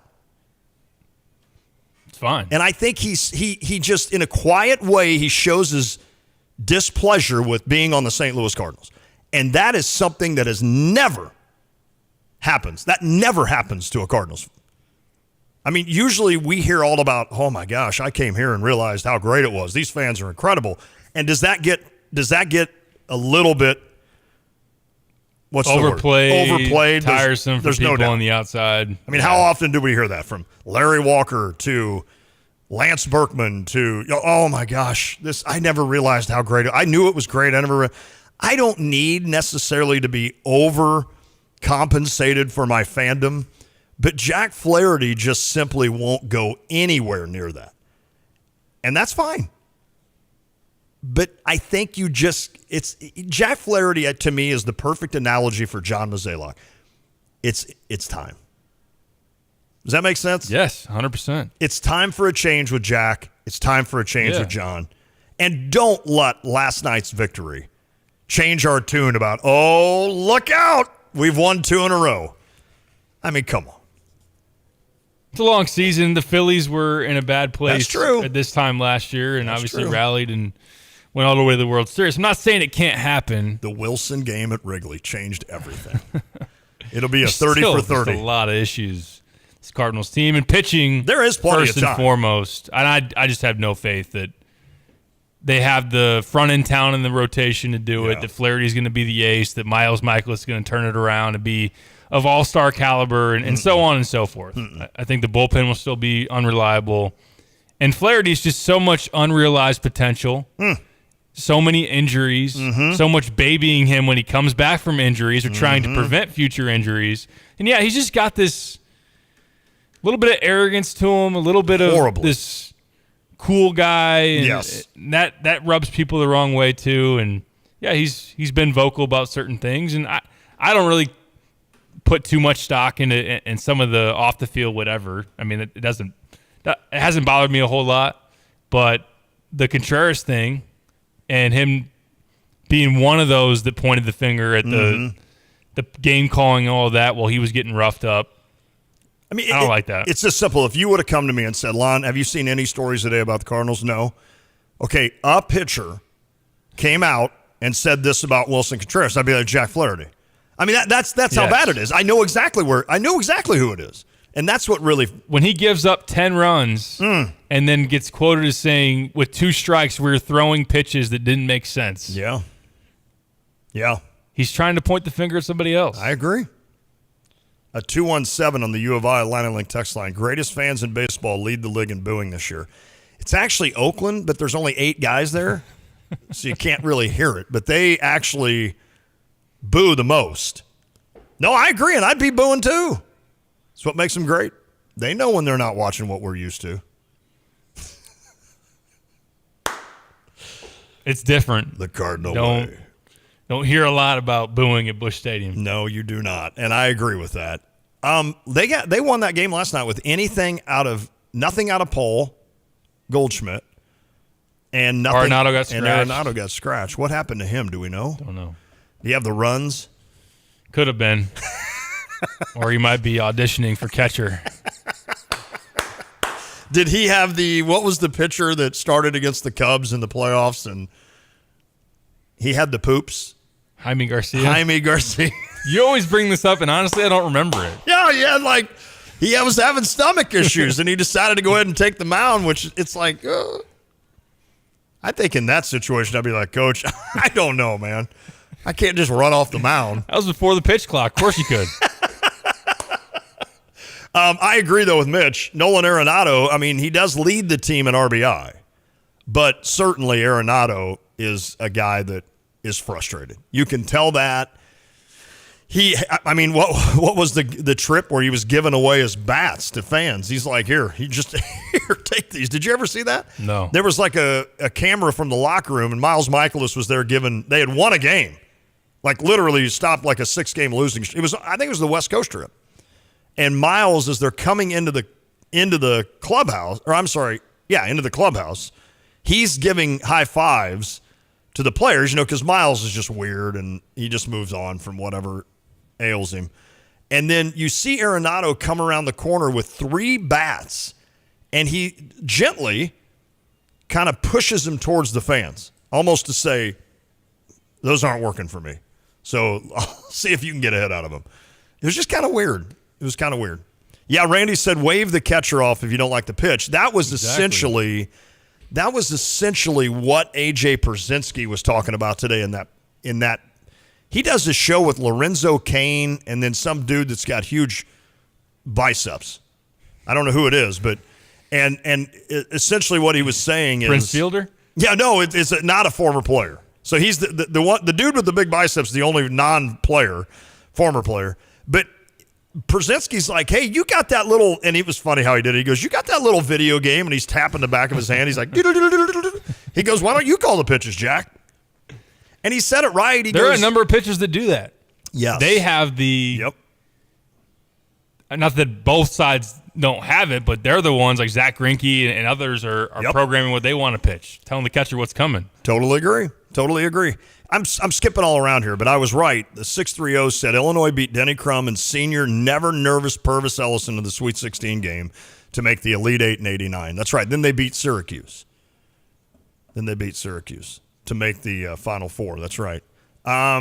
Dirk, pitcher is a crybaby. Shake him off. Vet calls his own game. In the paper it says losing pitcher. Don't trust your catcher. I don't know how to read all that. It's saying you're the one that's going to take the ownership of the win or the loss. Oh, so yeah. You call your own game if you're that concerned about what the catcher's calling. Yeah. Or that. He's right. Dirk's right. Skeptical, I should say. Because Pierzynski was wrong. He was kind of wrong in one notion because he said, well, here's what I'm doing. You got 2 strikes on a hitter. I'm throwing slider. The pitcher shakes me off because he wants to throw it up and in. So shakes me off. I throw the slider down again. Nope. Shakes me off. I throw the slider down. I throw the 2 down again on inside. Nope. Time. then you go out and talk to him. Well, today you can't do that often, right? You're like limited by catcher visits and or manager visits. And how many times you can step off and like recycle. Yeah. So there's no excuse here I'm giving anybody, any pitcher or catcher. But there now has to be more of a trust into what each one is calling, right? Because you don't have time to sit out there for an hour. First of all, you're going to get a ball called on you because of the clock. So you don't have time to wave a catcher off 3 times. So I guess in that sense, I'll give Flaherty a little credit to the point of maybe saying, okay, maybe Wilson isn't giving him the pitches he wants to pitch, but it should be, you should have enough time to call a catcher off once, I would think, unless Wilson's being just so, no, you're going to throw this. You know what? You know what you do there? If the catcher's calling curve and he won't throw a fastball, your catcher's going to beat your ass up, but you're going to get the point across to him. Oh, did I mess you up there? I'm sorry. What do you call that when you're supposed to throw a curve, you throw a fastball? Oh, yeah. I can't think of the term. But anyway, yeah, that would not be good. Crossed up. Yeah. Oh, did I cross you up there? So, I mean, there is some credibility to the idea that now you pitch under a clock. You don't have as much time to wave off a catcher. Catcher used to be able to go out and talk to the pitcher anytime he wanted. So there is some of that to the idea that you've got a new catcher on a new staff.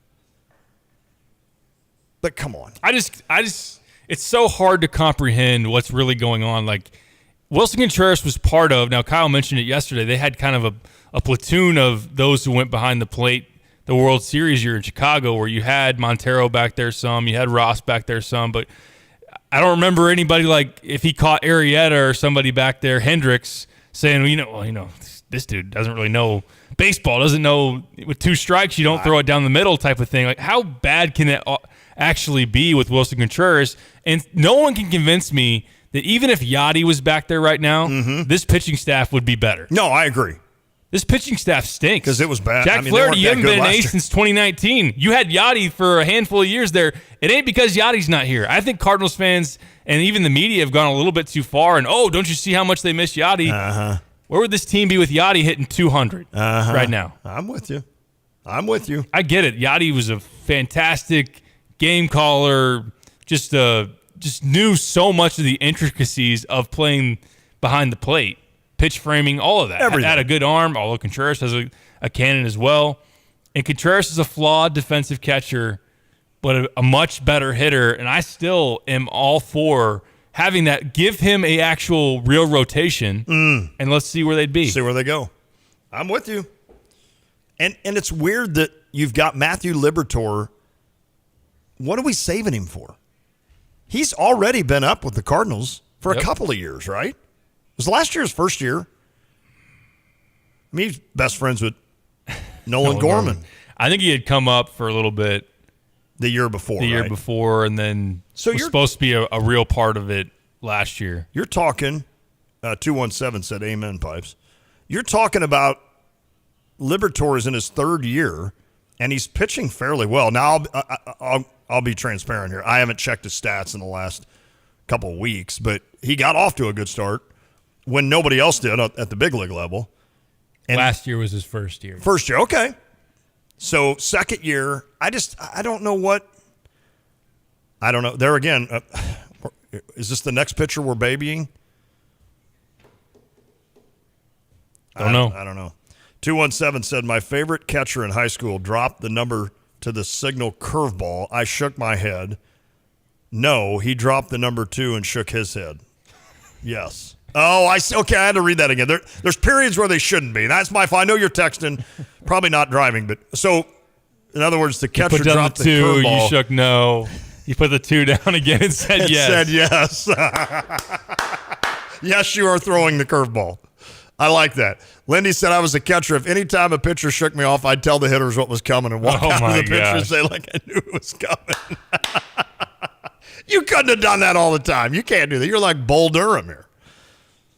That would tick me off. That reminds me of Space Jam. Remember that? I never saw Space Jam. What? The only person in the history of the world that's never seen Space Jam. Me. Never. You've seen Space Jam, I've right? seen it plenty of times. Oh. I'm not talking about the LeBron Space Jam either. I haven't seen that. No, you're talking the Looney Tunes. Yeah, with Jordan. I never saw it. Where the catcher's telling Jordan what's coming. Oh, he did? Slider, don't swing. And he still swings. Like, I told you not to swing. The Bull Durham movie, the Costner scene is excellent when he tells the guy what's coming and then he looks at it. I tell you what's coming and you're going to show up my picture like that? Kevin Costner was brilliant in that. He was brilliant in that show. That's a great movie. That is a great movie. It is. I threatened to give Andrew some, like, women garter, whatever, to throw strikes, and he didn't know what I was talking about. I'm like, well, you need to go watch Bull Durham. It helped Tim Robbins. Nuke LaLoosh or whatever it was. Yeah. Nuke. We got to catch a break. Hey, Sal never saw it either. All right, there's two of us. Right. So Sal and I are the only ones that don't have an Amazon account. And have never seen Bill Murray suit up for the Toon Squad. Never. Nope. It's too bad. You're missing out. Catch a break. Return. More goofiness. Let's go. It is The Drive. A tradition of excellence over 150 years in the making. At Busey Bank, we're committed to building relationships that span generations. Wherever your journey in life leads you, we are with you along the way, creating a legacy for you and your family. Busey Bank, building business, growing wealth since 1868, proud to be the official bank of the Fighting Illini. Member FDIC. Illini pizza fans, Jets Pizza has been making the best pizza on the planet for 40 years. They've always been committed to quality, like hand-pressed dough, fresh mozzarella, and sauce made from Mama Jet's secret family recipe. All baked to perfection. It takes more work, but take one bite and you'll get it. Right now, enjoy 3 types of pepperoni with the new Triple Roni Pizza for just $15.99. And this is a limited time deal, so visit jetspizza.com and don't forget to flavorize your crust for free, like their famous Turbo Crust. Jets, better because it has to be. Hey, it's Stevie J. I have a Stever offer for you. The Stever is where Stevie J gives you money and you spend it and keep the stuff. You have to use it within 7 days, and then tell me what you thought about the business when you're done. Today, from the Long Branch Restaurant, Long Branch up in Gifford, Illinois, Donnie and Hunter and Taylor and the team, they provide steaks and some other great food as well. So here's the deal. I'll give you $50 if you want to go up there and eat. $50 from the Long Branch. Go to GoStever.com. If you don't have a free account, sign up. Click accept when you see the offer, and you might just get yourself $50 to go to the Long Branch Restaurant. They're up in Gifford, Illinois, beautiful Gifford. And again, it's our Stever offer of the day. GoStever.com. Click accept. You have to use this within 7 days, so check your calendar. Long Branch is open Wednesday through Saturday. All right? $50 Long Branch. GoStever.com. GoStever.com. Illini fans, shop at Game Day Spirit this spring for the best selection of Fighting Illini merchandise in town. Get ready for warmer weather by shopping their wide assortment of buy one, get one free t-shirts, as well as polos, shorts, and more. Visit one of their convenient store locations in Champaign at the corner of Neal and Kirby or 6th and Green in Campustown, or shop online 24/7 at GameDaySpirit.com. Game Day Spirit, where Illini fans shop. At ABC Heating and Air, it's our promise to help you always be comfortable. Do you need rescued because you're burning hot? Do you need rescued because your air is shot? Call ABC Heating and Air at 352-5400 and let us rescue you from the heat. ABC Heating and Air, 352-5400. Can't you see you need to call me at ABC? Call ABC Heating and Air. That's ABC Heating and Air, 352-5400.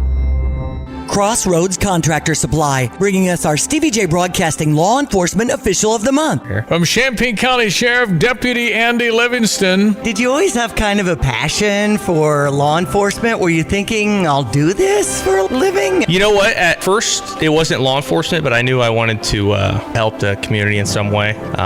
But definitely after I got into the military and got out or was on the back half of that, I knew I wanted to serve, and this was the right place for me. Awesome. Is it accurate to say that you and all of your brothers and sisters in law enforcement are simply wanting to help people on not their best day? Absolutely. I mean, majority of the people we deal with it's their worst day ever. So People say, a lot of officers say the reason they join is to help people. It's a cliche answer, but it's a genuine answer at that. Crossroads Contractor Supply, delivering within a 150-mile radius of Champaign-Urbana, supporting our law enforcement official of the month. Want unbeatable prices on your next furniture purchase, but also seeking that local hometown feel?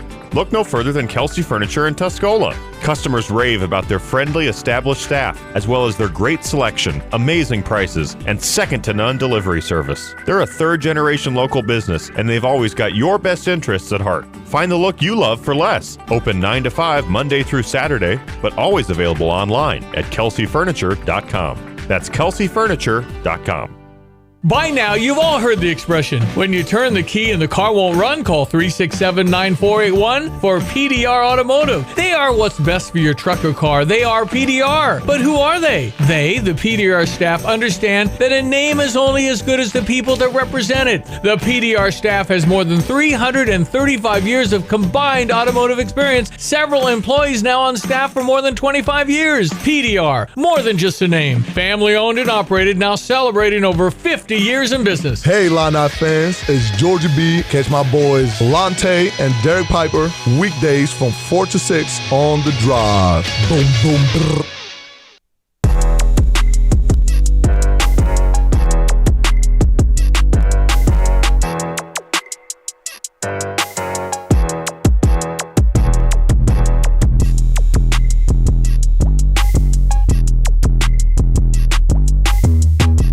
Back on The Drive with Sam Piper, Derek Piper, Lante, Kyle Tosk. Not a great day for the Illini women's golfers. No? No. First round of the NCAA San Antonio Regional. They are in 12th place. Shot a 29 over 317. Crystal Wang is 3 over 75 to end the day, tied for 23rd. So they've got some work to do in San Antonio. And second round, why does it say second round? What am I reading wrong? Saturday's second round begins with tee times at 8? Would they wait until Saturday to tee off in the second round? I don't know. That doesn't make any sense to me. I don't know what I'm reading here. So I'm sorry. Maybe I threw everybody off. But yeah, that's weird. That's weird if the second round doesn't begin until Saturday. Anyway, not a great start. I'll put it that way. Hall of Fame got announced. And yeah, we have not discussed that yet. Do you have them up there? I pulled up fightingillini.com. I don't see a story on it. I do. The 2023 class was announced yesterday. You got some headliners like Jack Trudeau. Stud. You have Rashard Mendenhall. Stud. You have Kenny Battle. Oh, one of the favorites. Thomas Peters on the golf side. Okay. Let's see who else we have. There's some notable names there for Illinois fans. Ken Holtzman was one that I was not familiar with on the baseball side of things, who was a former All-Star. Mm-hmm. Did he play for the Cubs? 2-time All-Star, 3-time World Series winner. Played for the Cubs and the A's. Yeah, Ken Holtzman. Obviously, Orioles I didn't and see Yankees. him play. Okay, I knew he played for the Yankees too. I didn't see him play, obviously, but yeah, I've always heard really good things about Ken Holtzman. So that's a cool. Mike Herbert, volleyball coach. Mike. I'm not Herbert. Abear, right? Abear. Is that how you say it? Was it Abear? Yeah, he was unbelievable. No R there after the first E. Yeah. Abear. Mike Abear. I was thinking Justin Herbert. That doesn't even sound right either, Mike Abear. Has it been that long since I've said his name? George Kerr, track and field. Don't remember him. Don Sunderledge, basketball from 49 through 50. Don Sunderledge, yep. I've heard a lot about him. Again, not someone I watched, obviously, but doesn't he have former his All-American? Yeah, he's got his numbers up on the rafters as an All-American. Melissa Fernandez, gymnastics, 2008 through 11. You got me on that one. Wasn't there a softball? Nicole Evans, Casley, softball. Yes. 2014 through 2017. I remember Nicole. Asia Evans, track and field, Olympian. I do remember Asia. Really good. And is it Al Broski? Yeah. Broski? Broski or Broski? See the original Broski? What's up, Broski? Is he the guy that had like 5,000 interceptions or something in college or whatever. I mean, still holds the NCAA career interceptions record with 29. Wow, interceptions. 15 consecutive games with a pick. I want to Hebert, that's what it was. Kevin, thank you. I was like, Hebert, that's not right. We tried to make him Canadian. Maybe he is Canadian. Hebert, my fault. I was like, that doesn't sound right. But yeah, he had some good volleyball teams. Okay, somebody's going to have to help me on Broski or Broski too. I think it was Broski. Well, I was kind of more but excited for it to be Broski. I missed Hebert. Like Cubert. Was that the name of the video game? Cubert? You guys are way No, too I don't know where you're going with that one. Way too young for that. Video game Cubert. There it is. Can you pull it up so we can hear it on kind of like we did with Pitfall? That was some of the, it's QBERT. It was like this triangle of squares. And for some reason, there's an orange dude with a big, long snout. Cubert was like, I don't know. I never got into Cubert when I was growing up. Never did. Not familiar. Okay. Says a 1982 arcade game? Yeah. Is that right? I just want to hear the sounds. Efforting. Okay. I think the sounds. You were thinking of Bobby Hebert. That's right. The quarterback for the New Orleans Saints. Good call. And Washington was pronounced Hebert. Good call. Yeah. Thank you, Darren. Mike Hebert. That's right. Sorry. I knew right when you said that. I was like, oh, there it is. Here's Cubert. Oh. Oh, yeah. Sounded like one of the Star Wars dudes. He said something.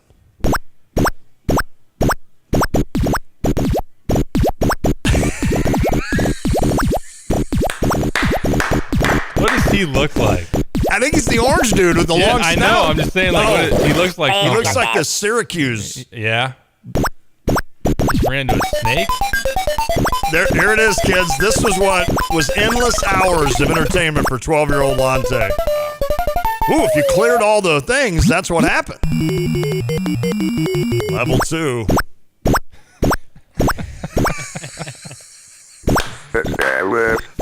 Mike Hagan, it's Broski. Good call, Mike. Yeah, you wanted it to be bro. Oh, he fell off the thing, and that's what happens. Cubert just fell to his death. Johnson drops back to pass. Sorry, Broski. Al Broski to the house. Oh, Al man. Broski. Let's don't send this show in for an award. I think. Although the Cubert thing may have put us over the top there, they'll be like, well, they are kind of weird. Yeah. Broski. All right. Yeah, he was unbelievable on interceptions. Played in the NFL, I believe. 15 straight games with a pick seems just 15? Absolutely ridiculous. Wow. Why do you keep throwing it in his direction? Yeah, at some point you'd be like, all right. Should have been the inventor of the island for a corner. Yeah. Or safety. I don't know which one he played, but you had Revis Island. Yeah. I know that would have been perfect. Witherspoon did Spoon Island. Should have been Bro Island. Oh, yeah. Yeah, that would have Island. Yeah, that would have been perfect. Yeah, Witherspoon. You think his PR guy back in the 50s. You think you're that good, Witherspoon? Guess what? Broski had 15 games in a row with an interception. I hope he won the Jim Thorpe Award or whatever it was. Did they even have that award back then when he played? Was Jim Thorpe maybe playing after? Don't know. Why isn't the Broski Award?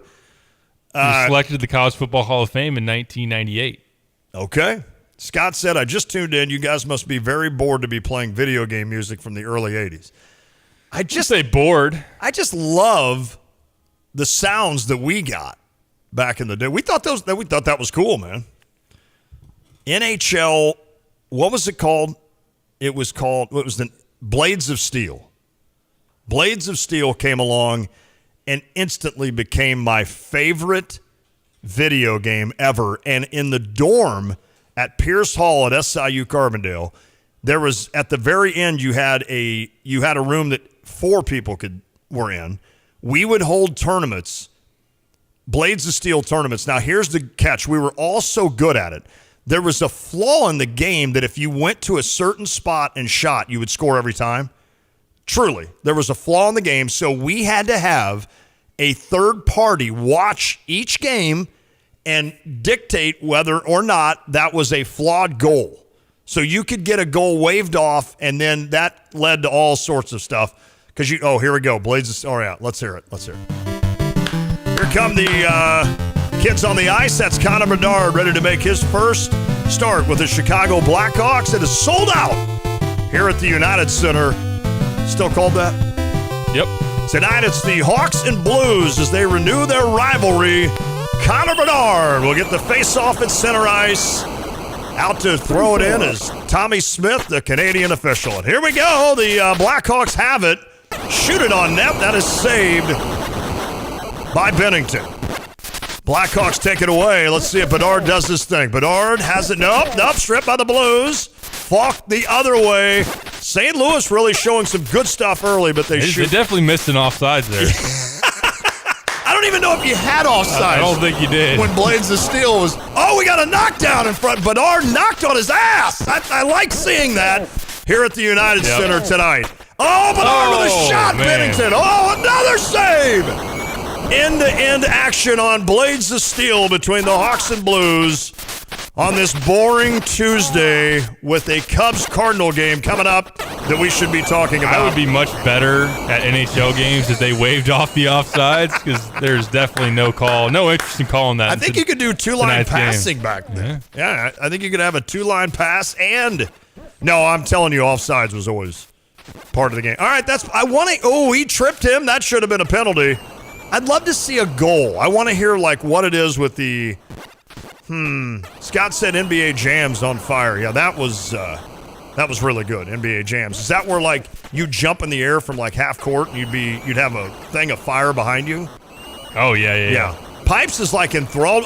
Gave it away again. There are so many shots in the net. One of these got to go in. They are peppering Bennington, and Jordan standing on his head as the Blues retreat to the other end. Can we get a goal? Was that the end of the quarter? Yeah. Or quarter. Period? Period. Must have been the end of the period. Come on. These guys can't score. See, I'm telling you. Oh, there it is. Oh!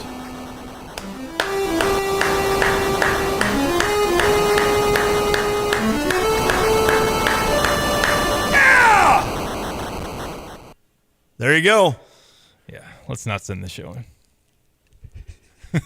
Endless hours of entertainment, Kyle. Endless hours of entertainment when I was in college. What are you doing tonight? You guys play video games?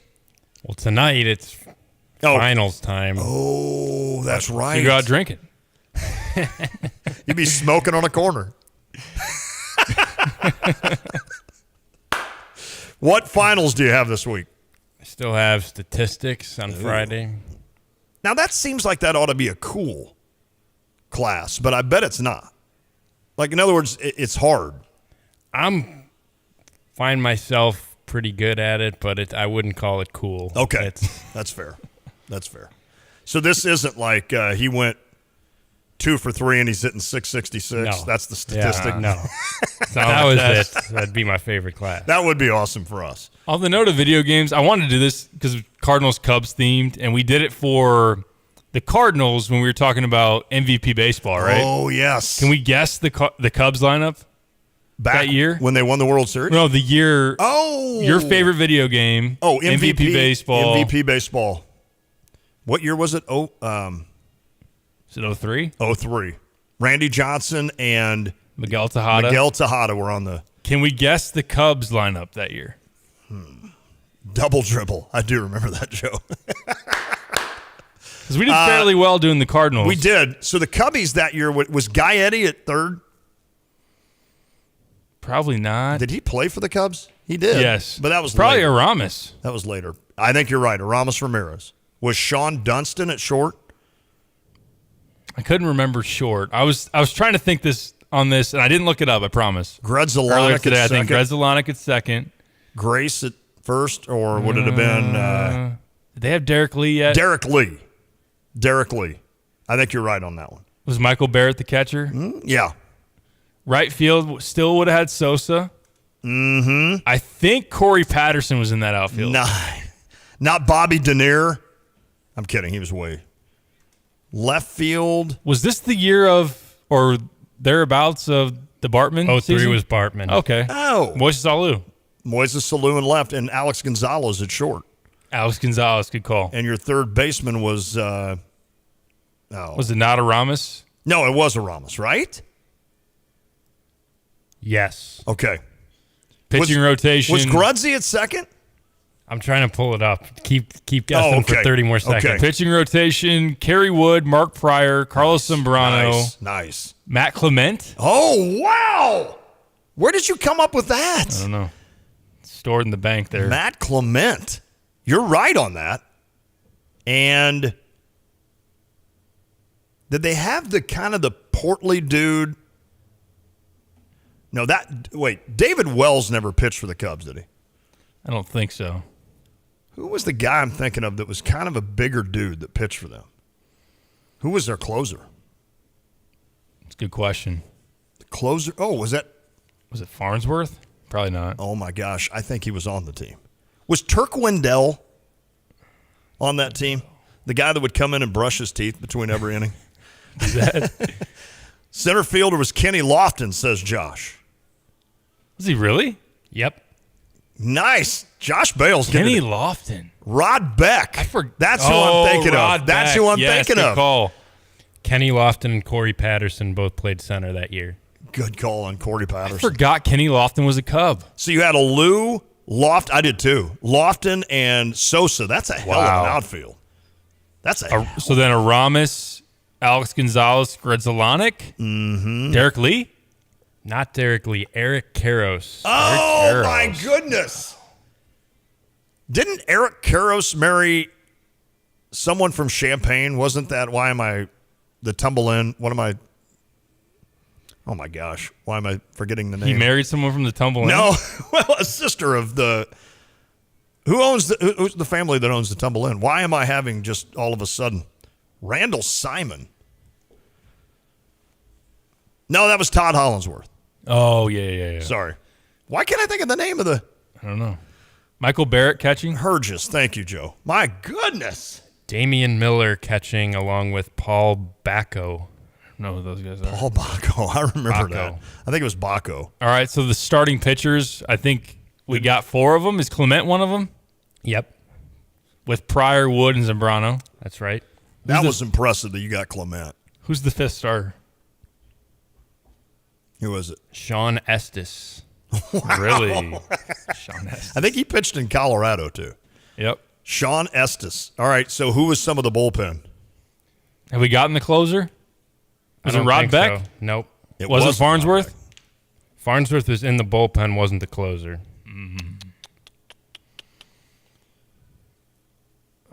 Man, who came in for that? Oh, isn't that amazing how well, that was that long ago, though. What year was 20 years ago? Good man. I don't know. You're going to have to tell me that. Yeah. Joe Borowski. Don't remember him. Is he it? That was it? They only had one dude in the bullpen. He was the closer. Oh, he was the closer? Yes. Who? Any other names? You had Farnsworth in the bullpen, Mike Remlinger. Oh, yeah. Came over from the Braves, right? Or went to the Braves. Mark Guthrie. Yeah. Antonio Alfonseca. He's the guy with 6 fingers, right? Yes. Had 6 fingers. Oh, good call. Antonio Alfonseca. Yeah. All right, we got to catch a break. That was good, though. Final thoughts on good. Cubs Cardinals tonight, not from 2003. Yeah. Coming up next. It is The Drive. Hey, it's Stevie J. I have a Stever offer for you.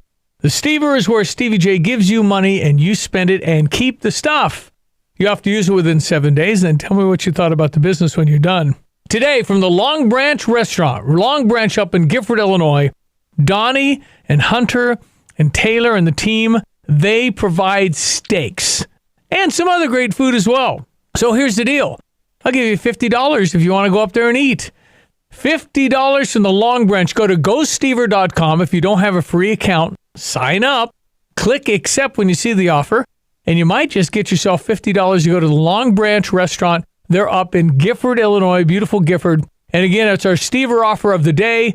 Go Stever.com, click accept. You have to use this within 7 days, so check your calendar. Long Branch is open Wednesday through Saturday. All right? $50 Long Branch, go Stever.com.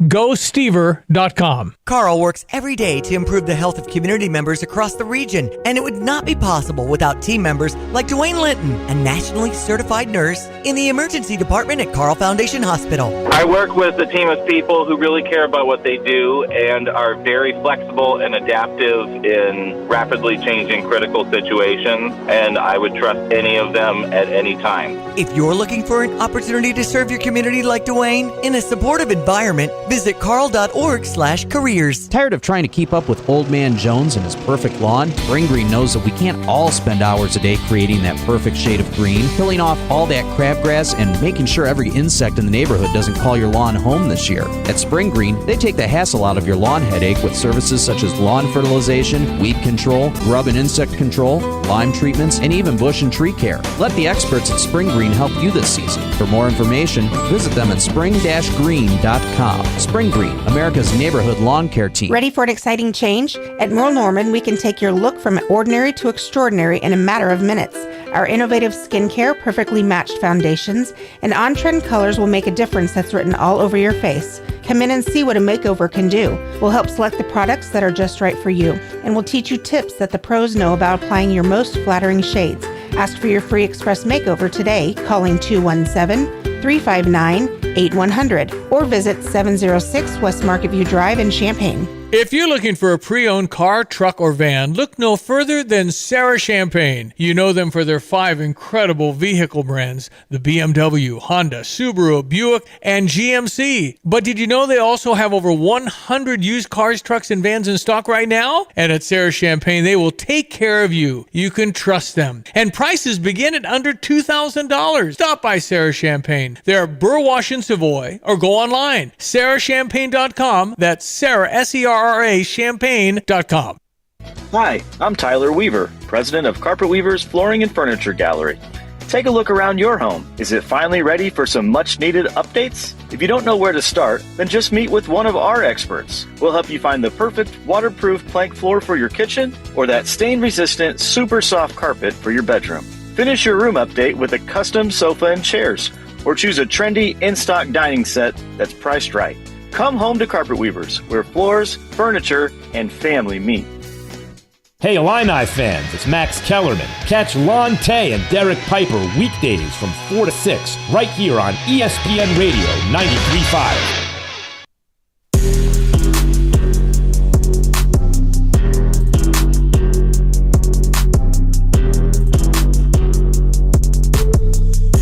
Finishing up here on the drive with Tay and Piper. That was fun. I'm glad we did that. Can we just shout out to our wonderful listeners? Yeah, appreciate you. Sometimes we try to get rid of you and you just stay with us. Oh, we were trying. No, I'm kidding. I think listeners, like they're just like us. Sometimes, well, obviously they're just like us. Sometimes they like to go off the rails and I agree. Do some stuff. So, well, I won't be here tomorrow, so you guys will have more of a back on the track kind of. Unless it rains. I don't think it's supposed to rain. I don't believe. Should be good. Yeah. How about, before we get out of here real quick, your favorite thing, let's read the lineups for tonight. Let's go. Cardinals and Cubs. Can we not read the Game Cubs 2 lineup? in Wrigley. I already kind of read it off to Kyle earlier in the show, but the Cubs, Nick Madrigal at third, Dansby Swanson at short. By the way, Swanson, unbelievable. Yeah. Make great plays. I like that. I don't like him.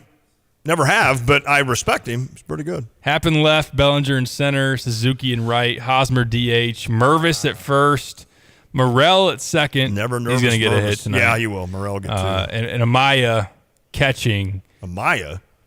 Ashraf Amaya played ball at Southern back in the day? For the Cardinals, Newt Barr in right, Goldschmidt at first, Gorman at second, Arenado at third, Contreras catch. No, I'm sorry, he doesn't do that. Oh. DH, Donovan left, DeYoung short, Carlson in center, and Andrew Kisner batting ninth. What's he hitting now? 198? 190. Oh, wow. He went from 205 to 190. 190. So why are they splitting up Goldie and Arenado at the top? It doesn't matter. I don't know.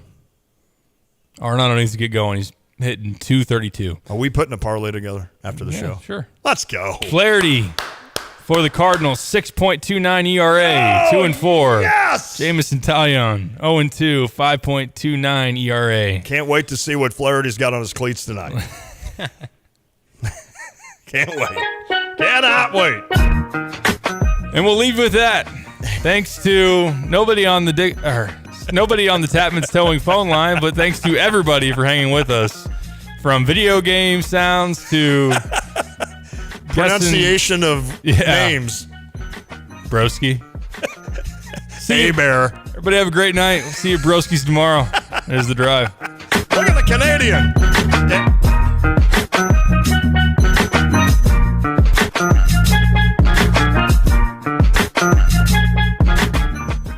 The sounds of spring and the smell of flowers in the air, they all add up